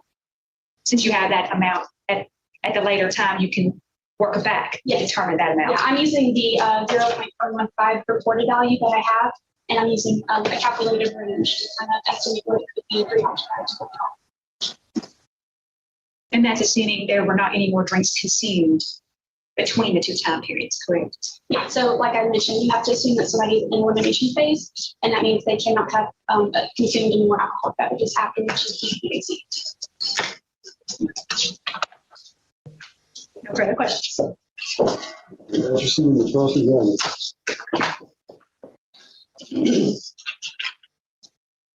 Good afternoon, Agent Kelly. Now, you testified you've been with the TBI for 3 years, correct? Almost 3 years, yes. Now, you're not a medical doctor, correct? That's right. I could see her being a coroner. Are you considered a toxicologist, Yes. forensic chemist, or a toxicologist? So my degree is in forensic chemistry, but I guess I'm a little bit confused with the question. So my job title or my degree? You brought up her degree. I'll strike it. It's fine. Now, it was your testimony that you performed the test associated in this case, correct? Yes, that's right. And you testified that you received this blood kit from your drop box at TBI, is that correct? So there was an evidence technician that physically received the blood drop, or the kit from the blood alcohol drop box. And then after her process is when I took custody of it. And based on the form that was received October 24th, 2023, is that correct? Yes, that is when the evidence. And so prior to that, you had no knowledge of how that test was stored before you received it, correct? That's right. Now, you spoke a little bit about chain of custody, correct? Yes. Now, it was your testimony that someone opened the box prior to you receiving it, correct? That's right. Do you have any knowledge who opened it before you received it? My evidence technician was the one who opened the box on October 24th. Okay. And so it was opened prior to you receiving it. That's correct. When I get custody of it, it's just the physical blood tubes. It's not the box. And so you're in your position, you rely on paperwork or forms to assume that it was properly handled prior to you receiving it, correct?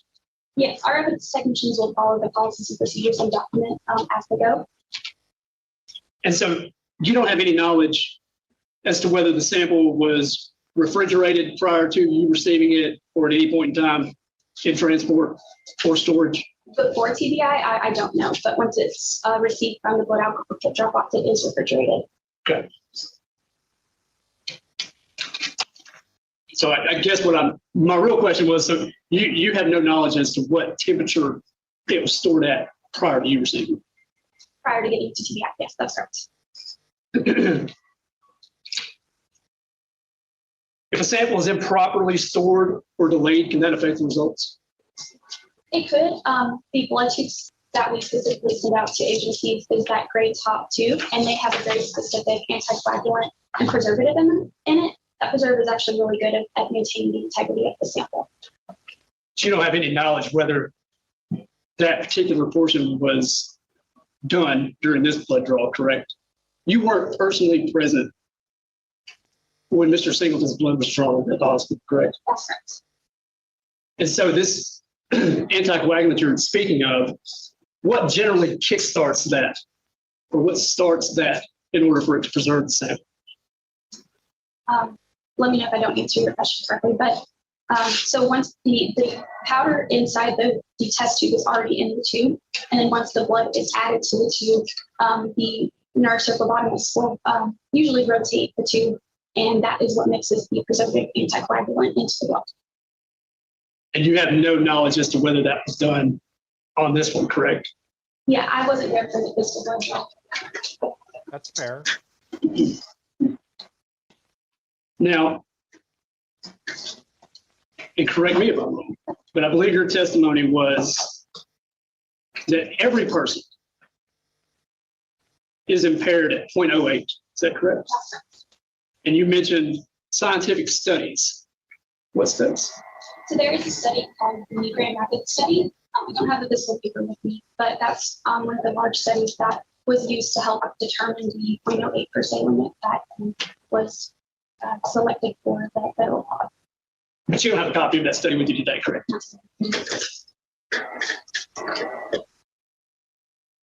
And now, the other things you testified to in terms of characteristics, those are just generalizations, correct? Don't you not get that? Correct.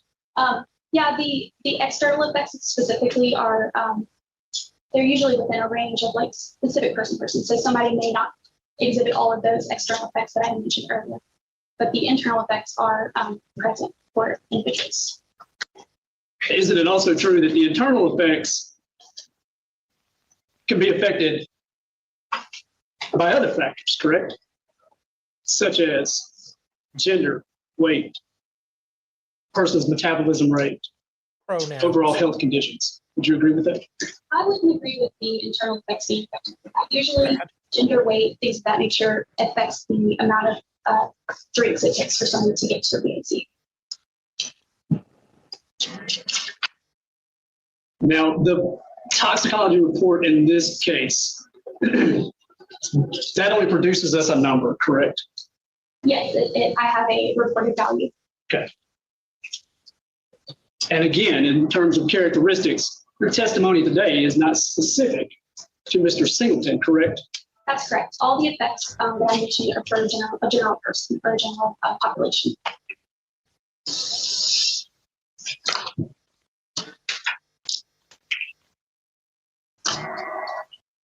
Now, General McLeod asked you about, based on the result that we have in this one, when the blood was drawn, that number is reflective of what Mr. Singleton's BAC was at the time it was drawn, correct?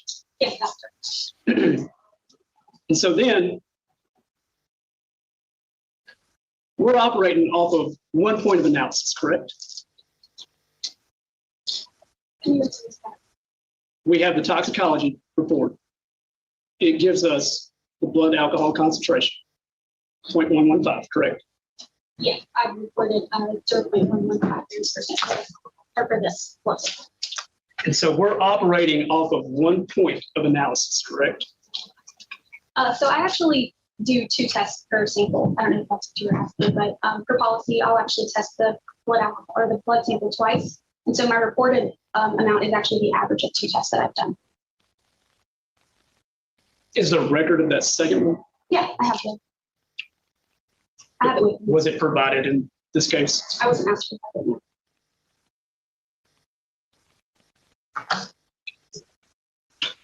But you yourself, and not to your knowledge, was there multiple blood draws taken in this specific case? I don't know. The only blood tubes that I was. And so when General McLeod asked you to testify as to what Mr. Singleton's BAC would have been when he was operating his motor vehicle, you gave it an average, correct? Yes, I gave a range. And I believe you also testified or used the word assume or assumption, correct? Yes, to do that range calculation of the 3 hours prior, you have to assume that somebody is in the elimination phase already. And so in order to do that, you're actually relying on averages or assumptions when you make that educated, I don't want to call it guess, but when you make that determination, you're relying on averages and assumptions, correct? You know what Yeah, I happens would when say you so. assume? The average, most people will fall within that 0.01 grams to, excuse me, most people will fall within that elimination rate of 0.01 to 0.02 grams percent per hour, which is what I use to get the calculation for the 3 hours prior to blood draw. But again, that's not person specific to Mr. Singleton, correct? Yeah, it's not a person specific. No, that's correct. And so you can't testify today with any degree of scientific certainty as to what Mr. Singleton's BAC was when he operated his motor vehicle, correct? For specifically, Mr. Singleton, Correct. most of all my testimony is going to be based off of a general or average person, so it's never going to be based off of a specific person.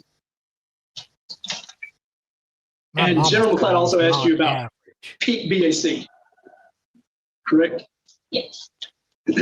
Now, you gave a time frame of when average people reach that peak, correct?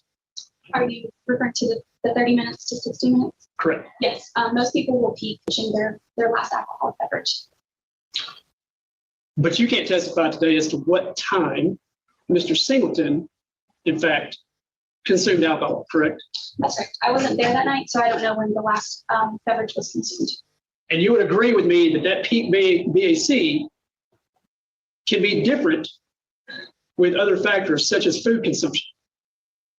The food consumption can delay a peak, but that's where the 60-minute time frame comes from. So it would be closer to the 60 minutes rather than the 30 minutes.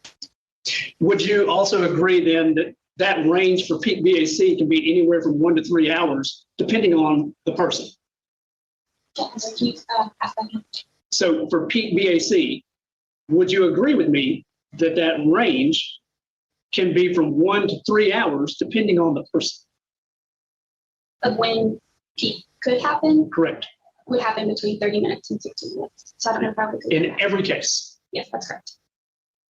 And do you have anything today that would support that testimony? I don't have any.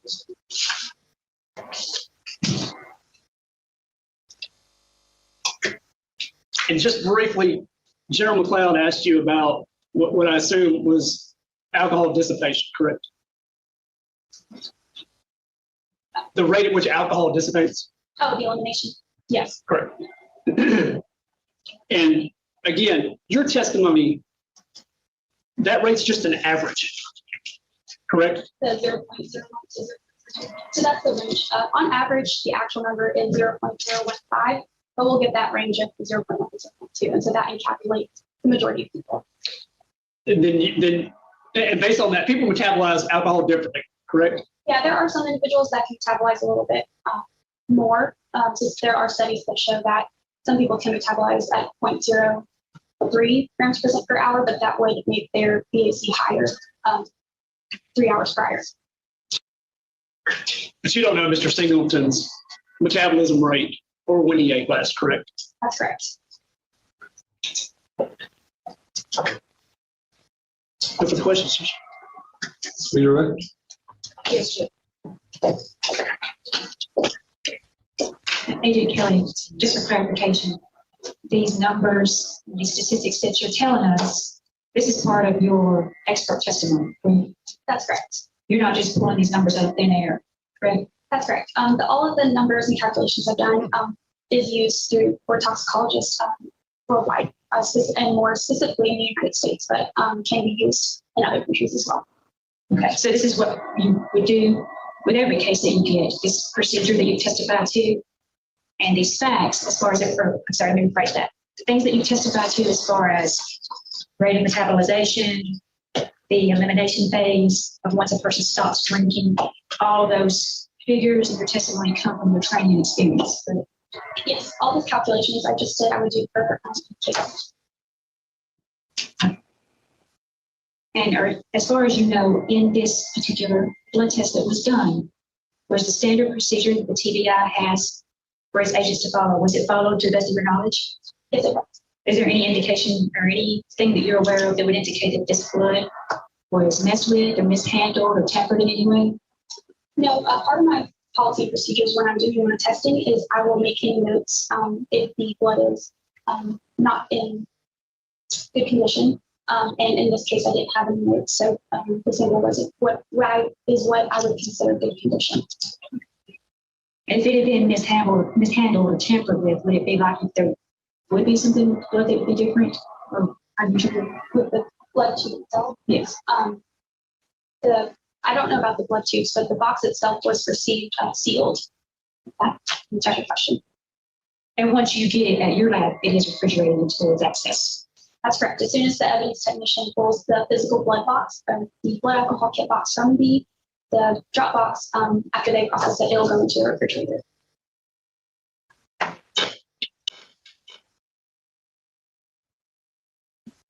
All right, no further questions.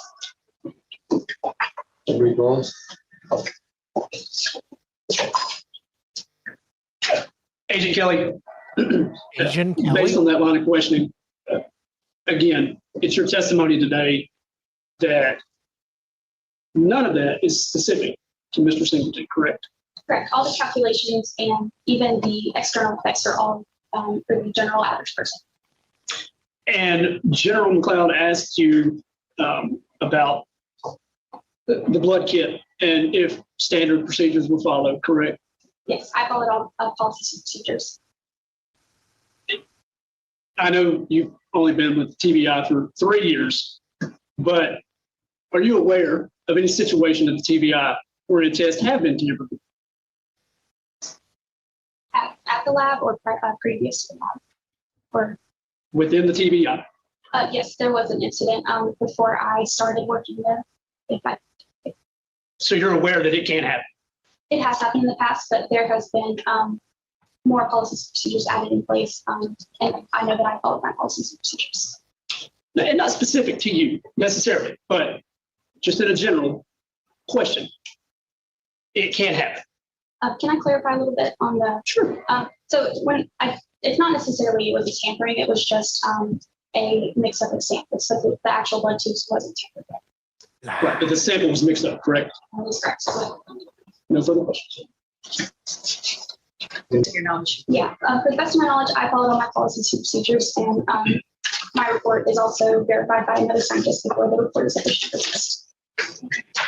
And Mr. Atchison asked you multiple times, if these figures and statistics that you're giving us relate to Mr. Singleton directly, does that matter for purposes of what you're explaining to the jury about how intoxication can impact one's ability to drive safely?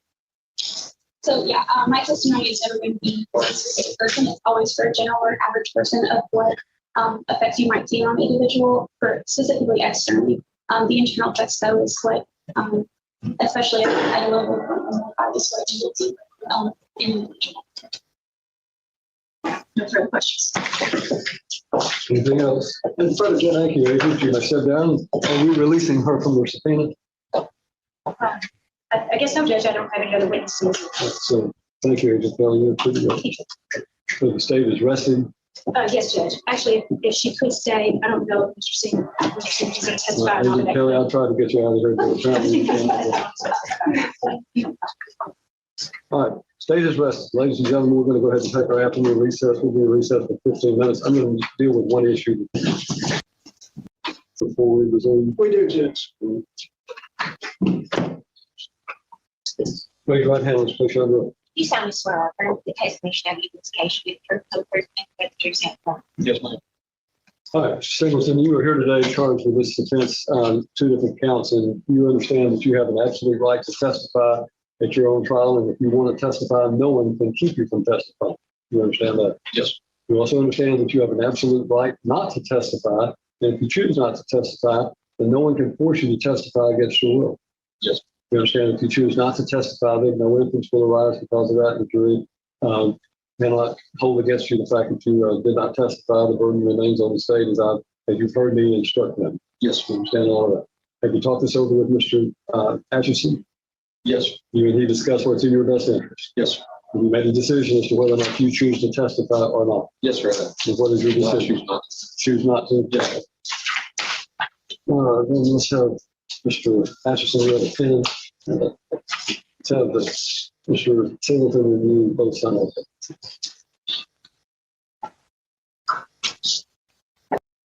So will you have any other proof? When we resume, we'll give you your closing arguments and then I'll. So used to a front and a back on that, isn't he? Yeah. No, good job. Let's see. All right, let's stand in recess for about 15 minutes. All rise. All right. Boy, this lawyer really loves just rolling around the courtroom.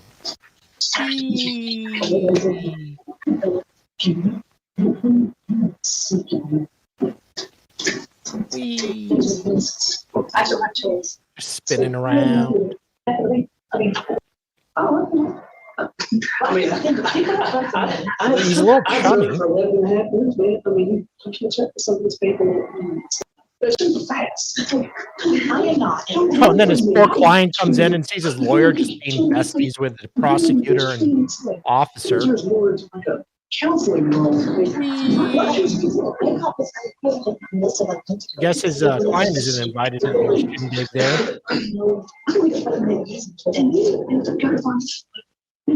this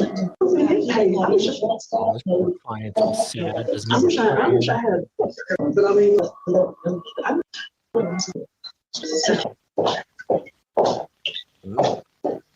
Prosecutor's going to use a little girl's room. Turns out, no. that's my personal nickname for Judge Wolf, not clearly. Oh, now the judge joins the shindig. Defendant's still not there. Expert. And what you saw. Is that correct? Yes, Judge. Mr. Atchison, the state has rested. Do you wish to offer any proof? No proof, Your Honor. All right, ladies and gentlemen, you've now heard all of the proof and the evidence that you're going to have to make this decision in this case. The next step in this process is for these lawyers to make their closing argument. So the state will go first and then the defense may follow. Thank you. Well, ladies and gentlemen, we're finally almost done. You have to listen to me talk and go for about hopefully just a couple of minutes, and then hopefully don't have to listen to me anymore. Just wanted to briefly go over what we heard and what you saw, which you were here present for it all, so I won't go into too much detail. But we heard from Trooper Worley. We heard her testimony. We watched the body cam footage of what she said happened. We saw Mr. Singleton, the defendant, on that video.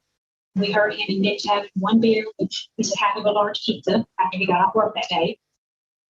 You heard him talking to the trooper, interacting with her, very friendly. She would say maybe a little bit flirty. You, the jury, have the ability to look at what you saw, what you heard, and determine for yourself whether or not Mr. Singleton would have been intoxicated or too impaired to operate a motor vehicle at that point in time. You heard some testimony about the things she observed, the clues she saw, the watery bloodshot eyes, and being very talkative. And her testimony that that's not really normal when people have been in accidents. They usually don't want to talk about so much. She thought that was unusual. You saw him give consent for his blood to be drawn, very friendly, cordial interaction. He was very cooperative, and he didn't give her a hard time. But the blood was drawn, was sent to the TBI. You heard the TBI agent testify. They talked to y'all about that BAC level that he had at 0.115 and how that would impact his ability to safely operate a motor vehicle, the impact that alcohol as a central nervous system present would have on someone's ability to perform a divided attention task by driving. You heard her testify that a person could be showing not that many external indicators of impairment, but internally could still be too impaired to operate that vehicle in a manner that is safe and careful. You heard her testify. Looking at the facts, what we do know, we know that Mr. Singleton had a wreck. We know that GHP was called out around 1:49 a.m. after Humphreys County deputies got on the scene. We know the blood draw didn't take place until 4:33 a.m. in the morning, which is a time period of approximately 3 hours. We heard her testify that based on that, the average person would have a BAC of around 0.145 to 0.175 at that time of 1:49 a.m. You heard her testify, of course, that it's not specific to Mr. Singleton. It couldn't be. It's an average test. These are average statistics based on average people. You, the jury, can see Mr. Singleton sitting here today. You can make that determination whether or not you feel he falls within that category of what we would consider an average person to be, and decide for yourself whether or not those statistics, those numbers that you heard would apply to him. You heard her testify that that's 0.08 limit is a national standard that applies because there have been numerous scientific studies done. It's not just her words, her opinion, her belief, but scientific studies have been performed to show that everyone is considered to be too impaired to drive at that level or higher. That's the minimum level, and as you heard from the testimony, and as you see from evidence in this case, Mr. Singleton was above that legal level. He was a 0.115. And the judge is going to talk to you about the specific law that the jury must follow in making your deliberations and determining what you're going to do in this case. But I just wanted to briefly go over the statute with you as far as what I've proven or what I'm supposed to prove. It says that in Tennessee Code Annotated 55-10-401, that it's unlawful for any person to drive or be in physical control of any automobile or other motor-driven vehicle on any of the public roads or highways. And in this case, we've shown that Mr. Singleton was operating his vehicle on a public highway. And the second part is, can't do that while under the influence of any intoxicant, including marijuana, controlled substance, drug, substance affecting the central nervous system, which of course alcohol would be, or any combination thereof that impairs the driver's ability to safely operate a motor vehicle by depriving the driver of the clearness of mind and control of oneself that the driver would otherwise possess. That's the legal definition, the legal standard. That's what I, representing the state, believe I've proven to you today, that due to Mr. Singleton's blood alcohol level, it was beyond where he had that clearness of mind and control of himself to safely operate a motor vehicle. There's another part to the statute, part 2, that says that the alcohol concentration has to be above 0.08 or more. And of course, the state has proven that to you today as well. So based on those facts, the state would ask that you find the defendant guilty of driving under the influence. Thank you. Mr. Richardson.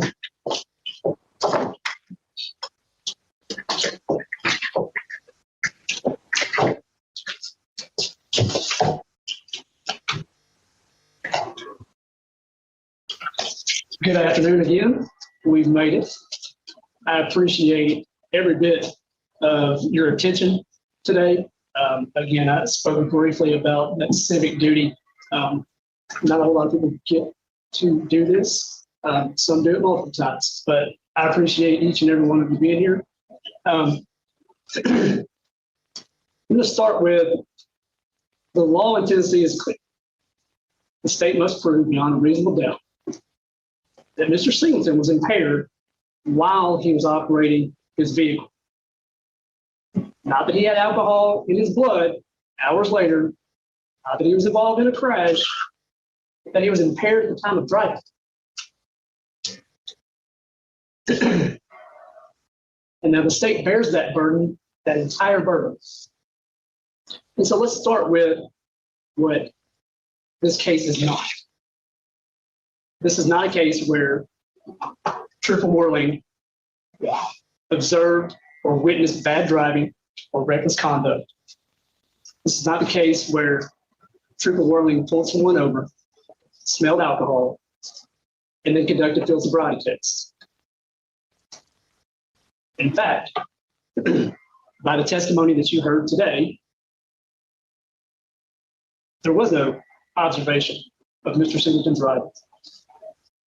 He wasn't at the scene after it happened. We all know that he was transported to the hospital. And we also heard the trooper testify that she could not determine a cause for the crash. Now, Trooper Worling made contact with Mr. Singleton at the hospital. I don't know what idiot. After everything from the crash was over.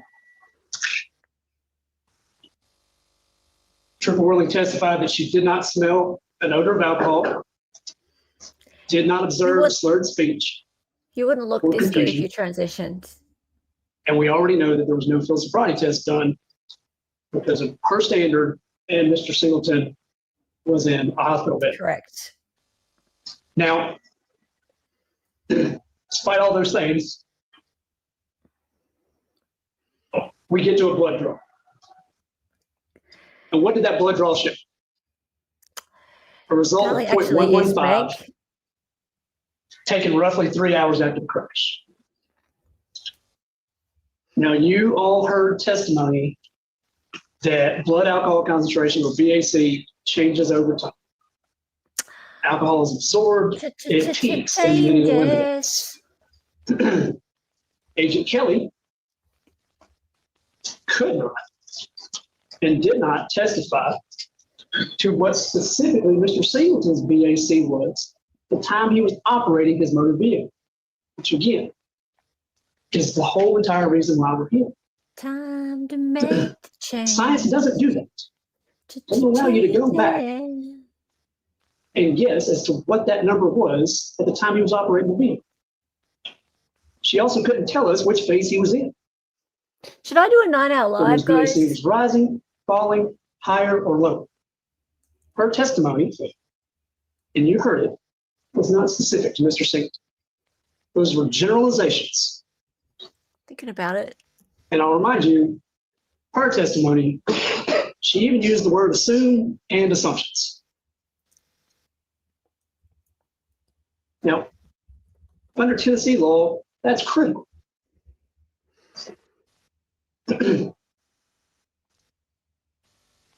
Not person specific, generalizations. Now, keep in mind, the state wants you to fill in those gaps. And you have to decide whether the state proved beyond a reasonable doubt Mr. Singleton was impaired when he was operating his motor vehicle. Really? 3 hours is a long time. And in 3 hours, a person's BAC can change dramatically. But you've heard nothing today that would tell you what it was at the time he was driving. We're all aware that crashes happen every day. And there's a lot of causation as to why crashes happen. We went through a number of them. And Cars so don't kill people. when you People kill look at people. this case and actually break it down, what are we left with? We've got a crash that a law enforcement officer didn't witness. You also heard testimony that there was no crash reconstruction and or evidence on the roadway that would lead Trooper Worley to determine a cause for the crash. You all watched the body cam. You heard Mr. Singleton. You heard his account of what happened. No odor of alcohol. No field sobriety test. And a blood test 3 hours later. It gives us a number, it still doesn't tell us about his condition at the time of trial. That's not beyond a reasonable doubt. That's a guess. Mr. Singleton is presumed innocent, and that presumption stays with him unless and until the state has proven guilt beyond a reasonable doubt. Even then?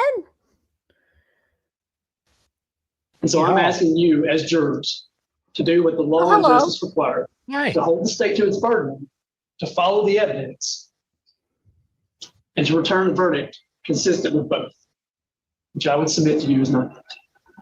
Thank you, ladies and gentlemen.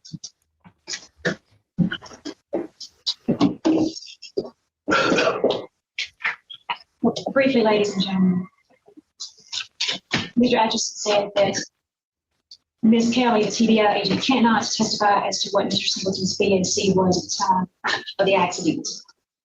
To be more accurate, I did not ask her to tell us what it was at the time of the accident.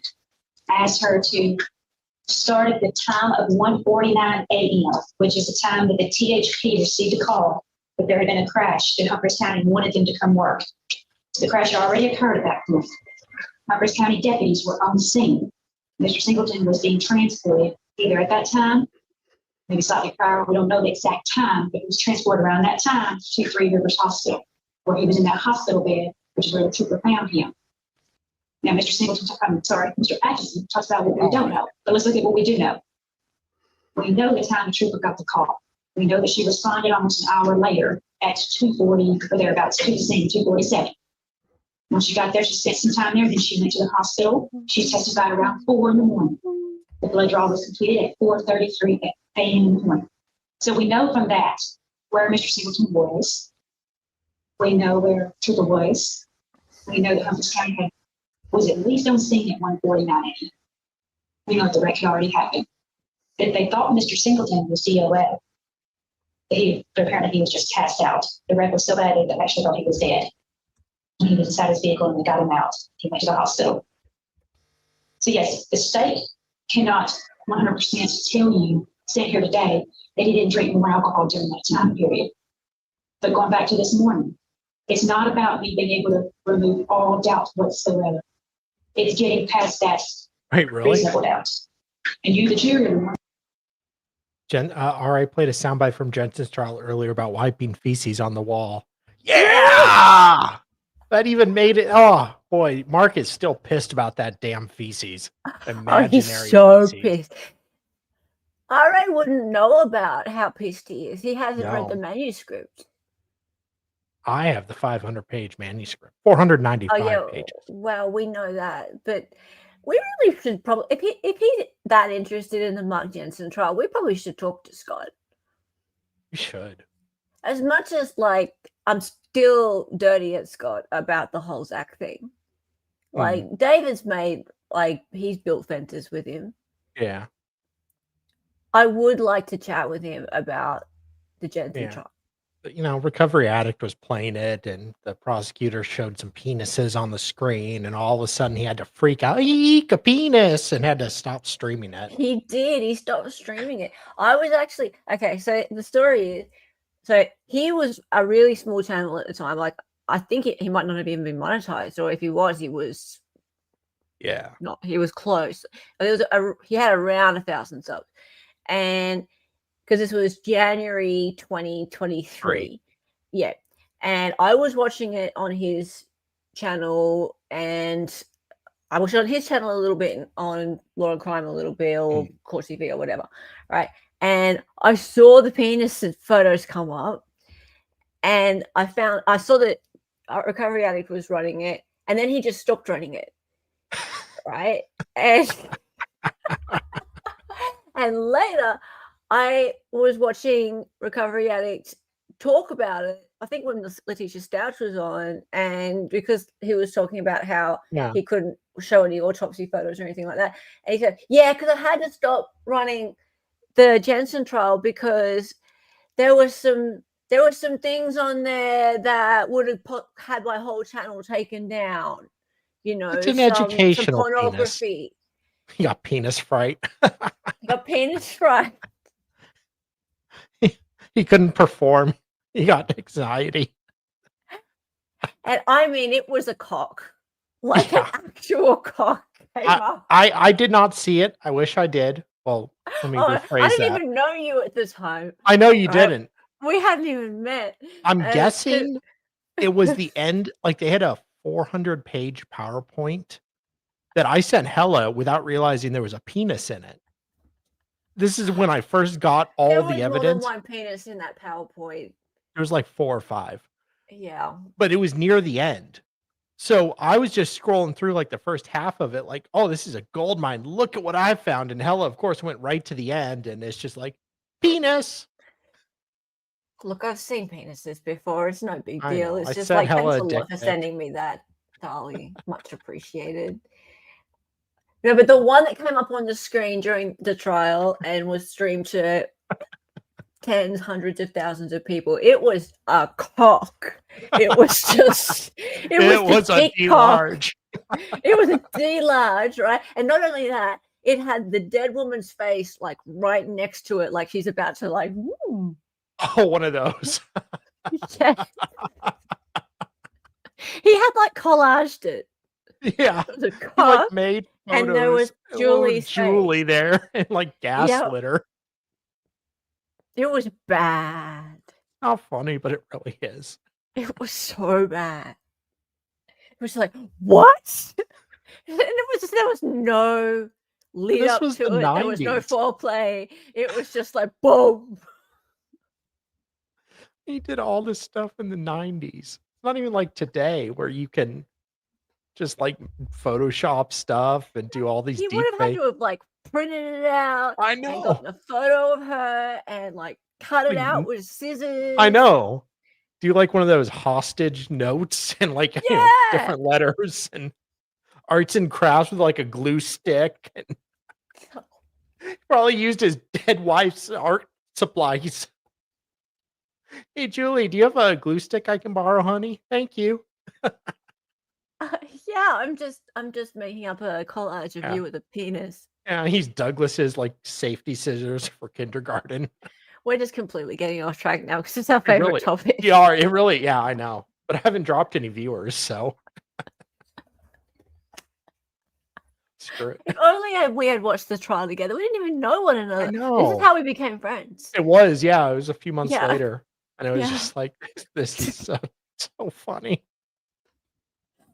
And then we continued to bore people with the Jensen trial revisited for a year Yeah, a year. after that.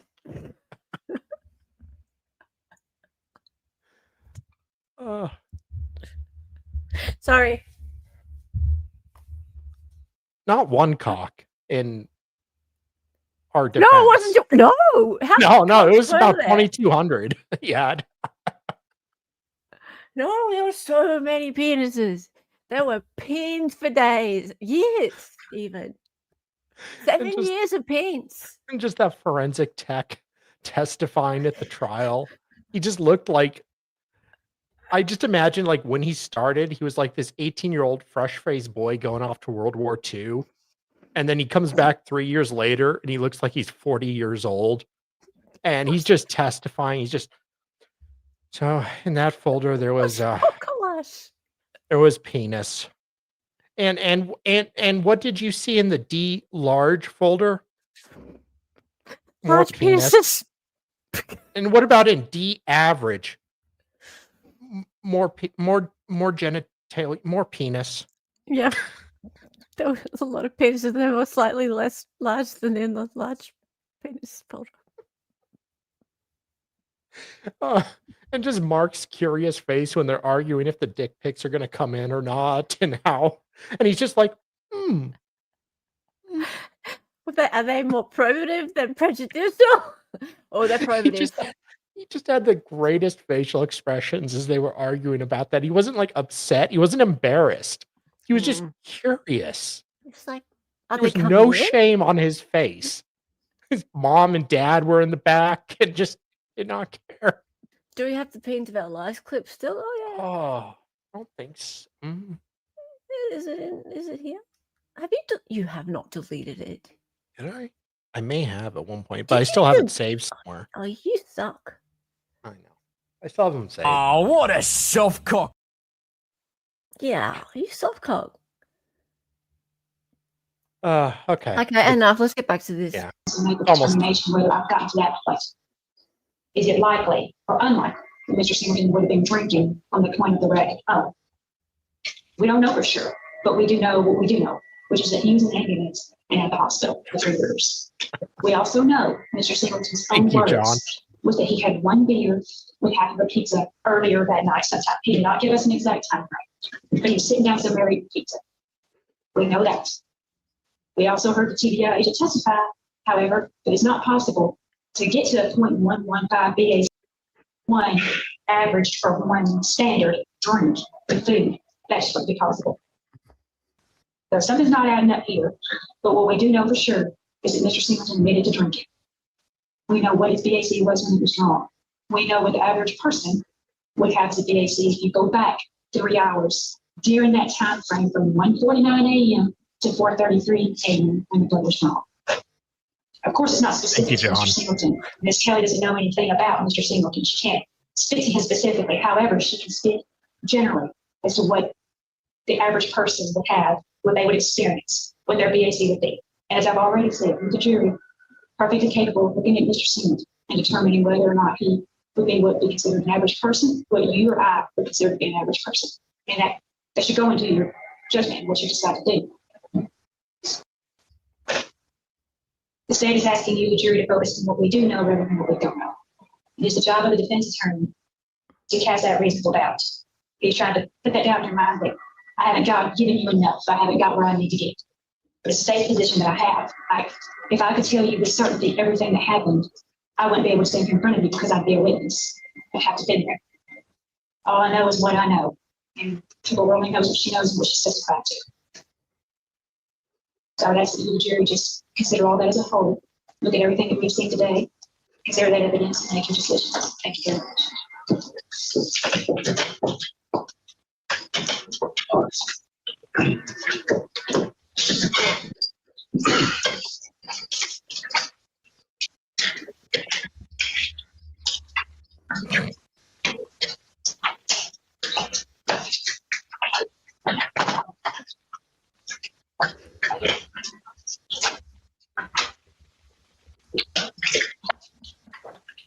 I think everyone has a copy. So ladies and gentlemen of the jury, this will be the final charge of the court.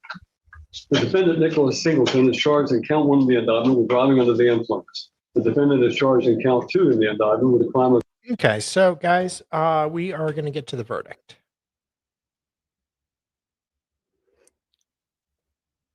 Private chat. Not long. We're almost done. Do you have to go? No, I want to ask you something. But you do that. So yeah, we're going to get to the verdict.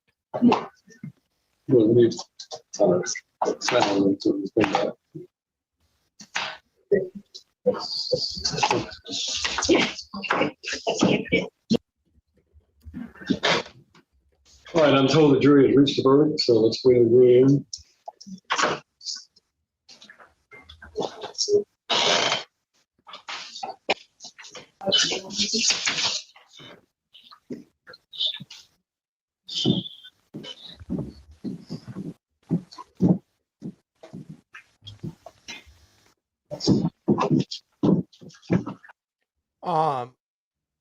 Let me end the poll real quick.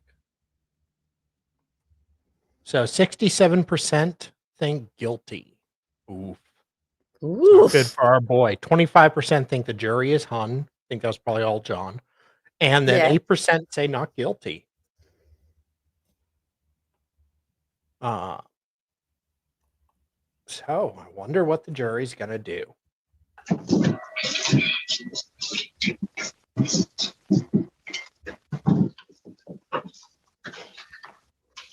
All right, ladies and gentlemen, I'm told that you may have reached a verdict. You may be seated. Is that correct? Is the form of the poor lady able to stand? If you would, please stand. I'll go over the verdict form with you. As to count 1 of the indictment and the charge of driving under the influence, how does the jury find the defendant? Not guilty or guilty? Not guilty. Find him not guilty. Not guilty. As to count 2 of the indictments, the charge of driving under the influence with an alcohol concentration of 0.08% or more, how do you find the defendant? Guilty or not guilty? Not guilty. Not guilty. So both counts are not guilty. We've got the unanimous verdict of all 12 of you. Wow. All right, ladies and gentlemen, thank you for your time.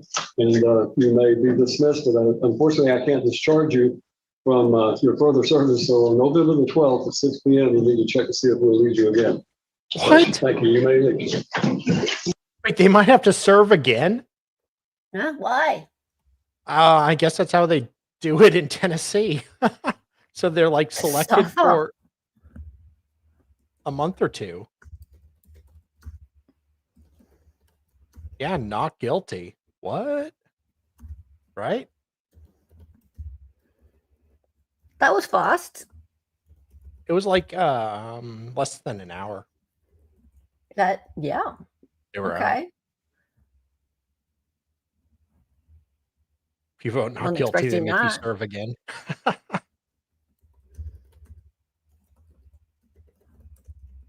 Thought that was an easy guilty. Yeah. Yeah, I was really surprised. I don't know if it was jury nullification. It's just they probably figured they somehow didn't prove it and couldn't really make that leap. But that's weird. Yep. It was a good argument, just the cop never saw him crash.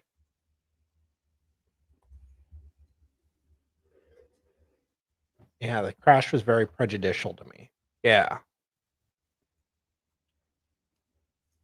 Okay. They have duty for a whole session, however long that is, I think. That makes sense. That's kind of like when you're, they do that with grand juries, I think. Uh, where you're like on call for several months, like one Monday every month or something like that. So they aren't dismissed yet. Suffolk jury. Oh, so that was interesting. Let's see. So, guys, I was thinking about doing a 9-hour live stream, but I've decided to do not a 9-hour live stream. Aw. Not a 9-hour live stream. Oh, that's too bad. Yeah, starting in 5 minutes. Oh, So, yeah. Want to do that? let's do it. I am going to redirect all over. Yeah. So maybe it'll be like maybe an hour live stream, something There you like go. that. So, Maybe 9 minutes. Yeah, more 9 minutes, something. Yeah. So, yeah, well, I mean, I wasn't really paying attention, That's fair. but that happens. Yeah, it was weird. Hi, Maddie. Hope you're doing okay. Hello. We will redirect over to Hella and and I legit just set it up half hourish. Like I haven't put it on Discord or anything. Yeah. So would you mind like just doing your thing? Just Like get the chucking the name link of it. all over. No, not just the link. Could you get the name of it and then like the link? You know how I do it. Could you? Pretty please. Kind of scrambling here. Sorry, I just decided to do it. Thanks. Aw, we're about. I You're love so you. sweet. I We're love the you, love you, bestest. love you. You're the bestest, bestest, bestest. Thank you. Sure was about you. Oh, you're really sweet. Okay. All right. Cool. Yep. Yeah, I'll we're just gonna talk shit for a bit. Yeah. About the whole drama, because why not? It's evolving so fast. Yes, it is. Very so fun. fast. Okay. All right, see you over there. Bye-bye. Bye. Bye. Suffa Hella. Yeah. All right. So yeah, I'll redirect over there. As far as the next trial will probably be Thursday. Good news is Judge Oda's feed is live again. It was not. It went dead Friday, and then it wasn't up. And then I emailed the court this morning. I was like, has the judge reconsidered streaming? Because maybe Recovery Addict annoyed him. And I never got a response. And then I noticed like half an hour later, the stream was up. But then the stream had been running for almost a day because I could rewind it. So I think they just had it unlisted by accident. And they were like, oh, shit. And then it went public so we can get to it. So anyways, we can get to it. It's good. We have the Sharon Brown, Sharik. The pro se guy I did a few weeks ago. He's got another trial in front of this judge, which should be interesting. There's also, excuse me, sorry. Gross sexual imposition, which I normally wouldn't do, but the defendant's kind of interesting. I found his Facebook, and it looks like there's some Sharik. Thank you, Kay. God, I don't know what I'd do without you guys. There's some drama with it, and the defendant in a church, and possibly some Scandinavian incel prudes. We don't know, but there's the possibility. So that could be interesting. So anyways, I'm going to end now because Hella's probably waiting to start and going to yell at me, and I don't want to be yelled at. So I shall see you guys. Oh, and I'll be back tomorrow at 10 a.m. Eastern for courtroom roulette. Toodles.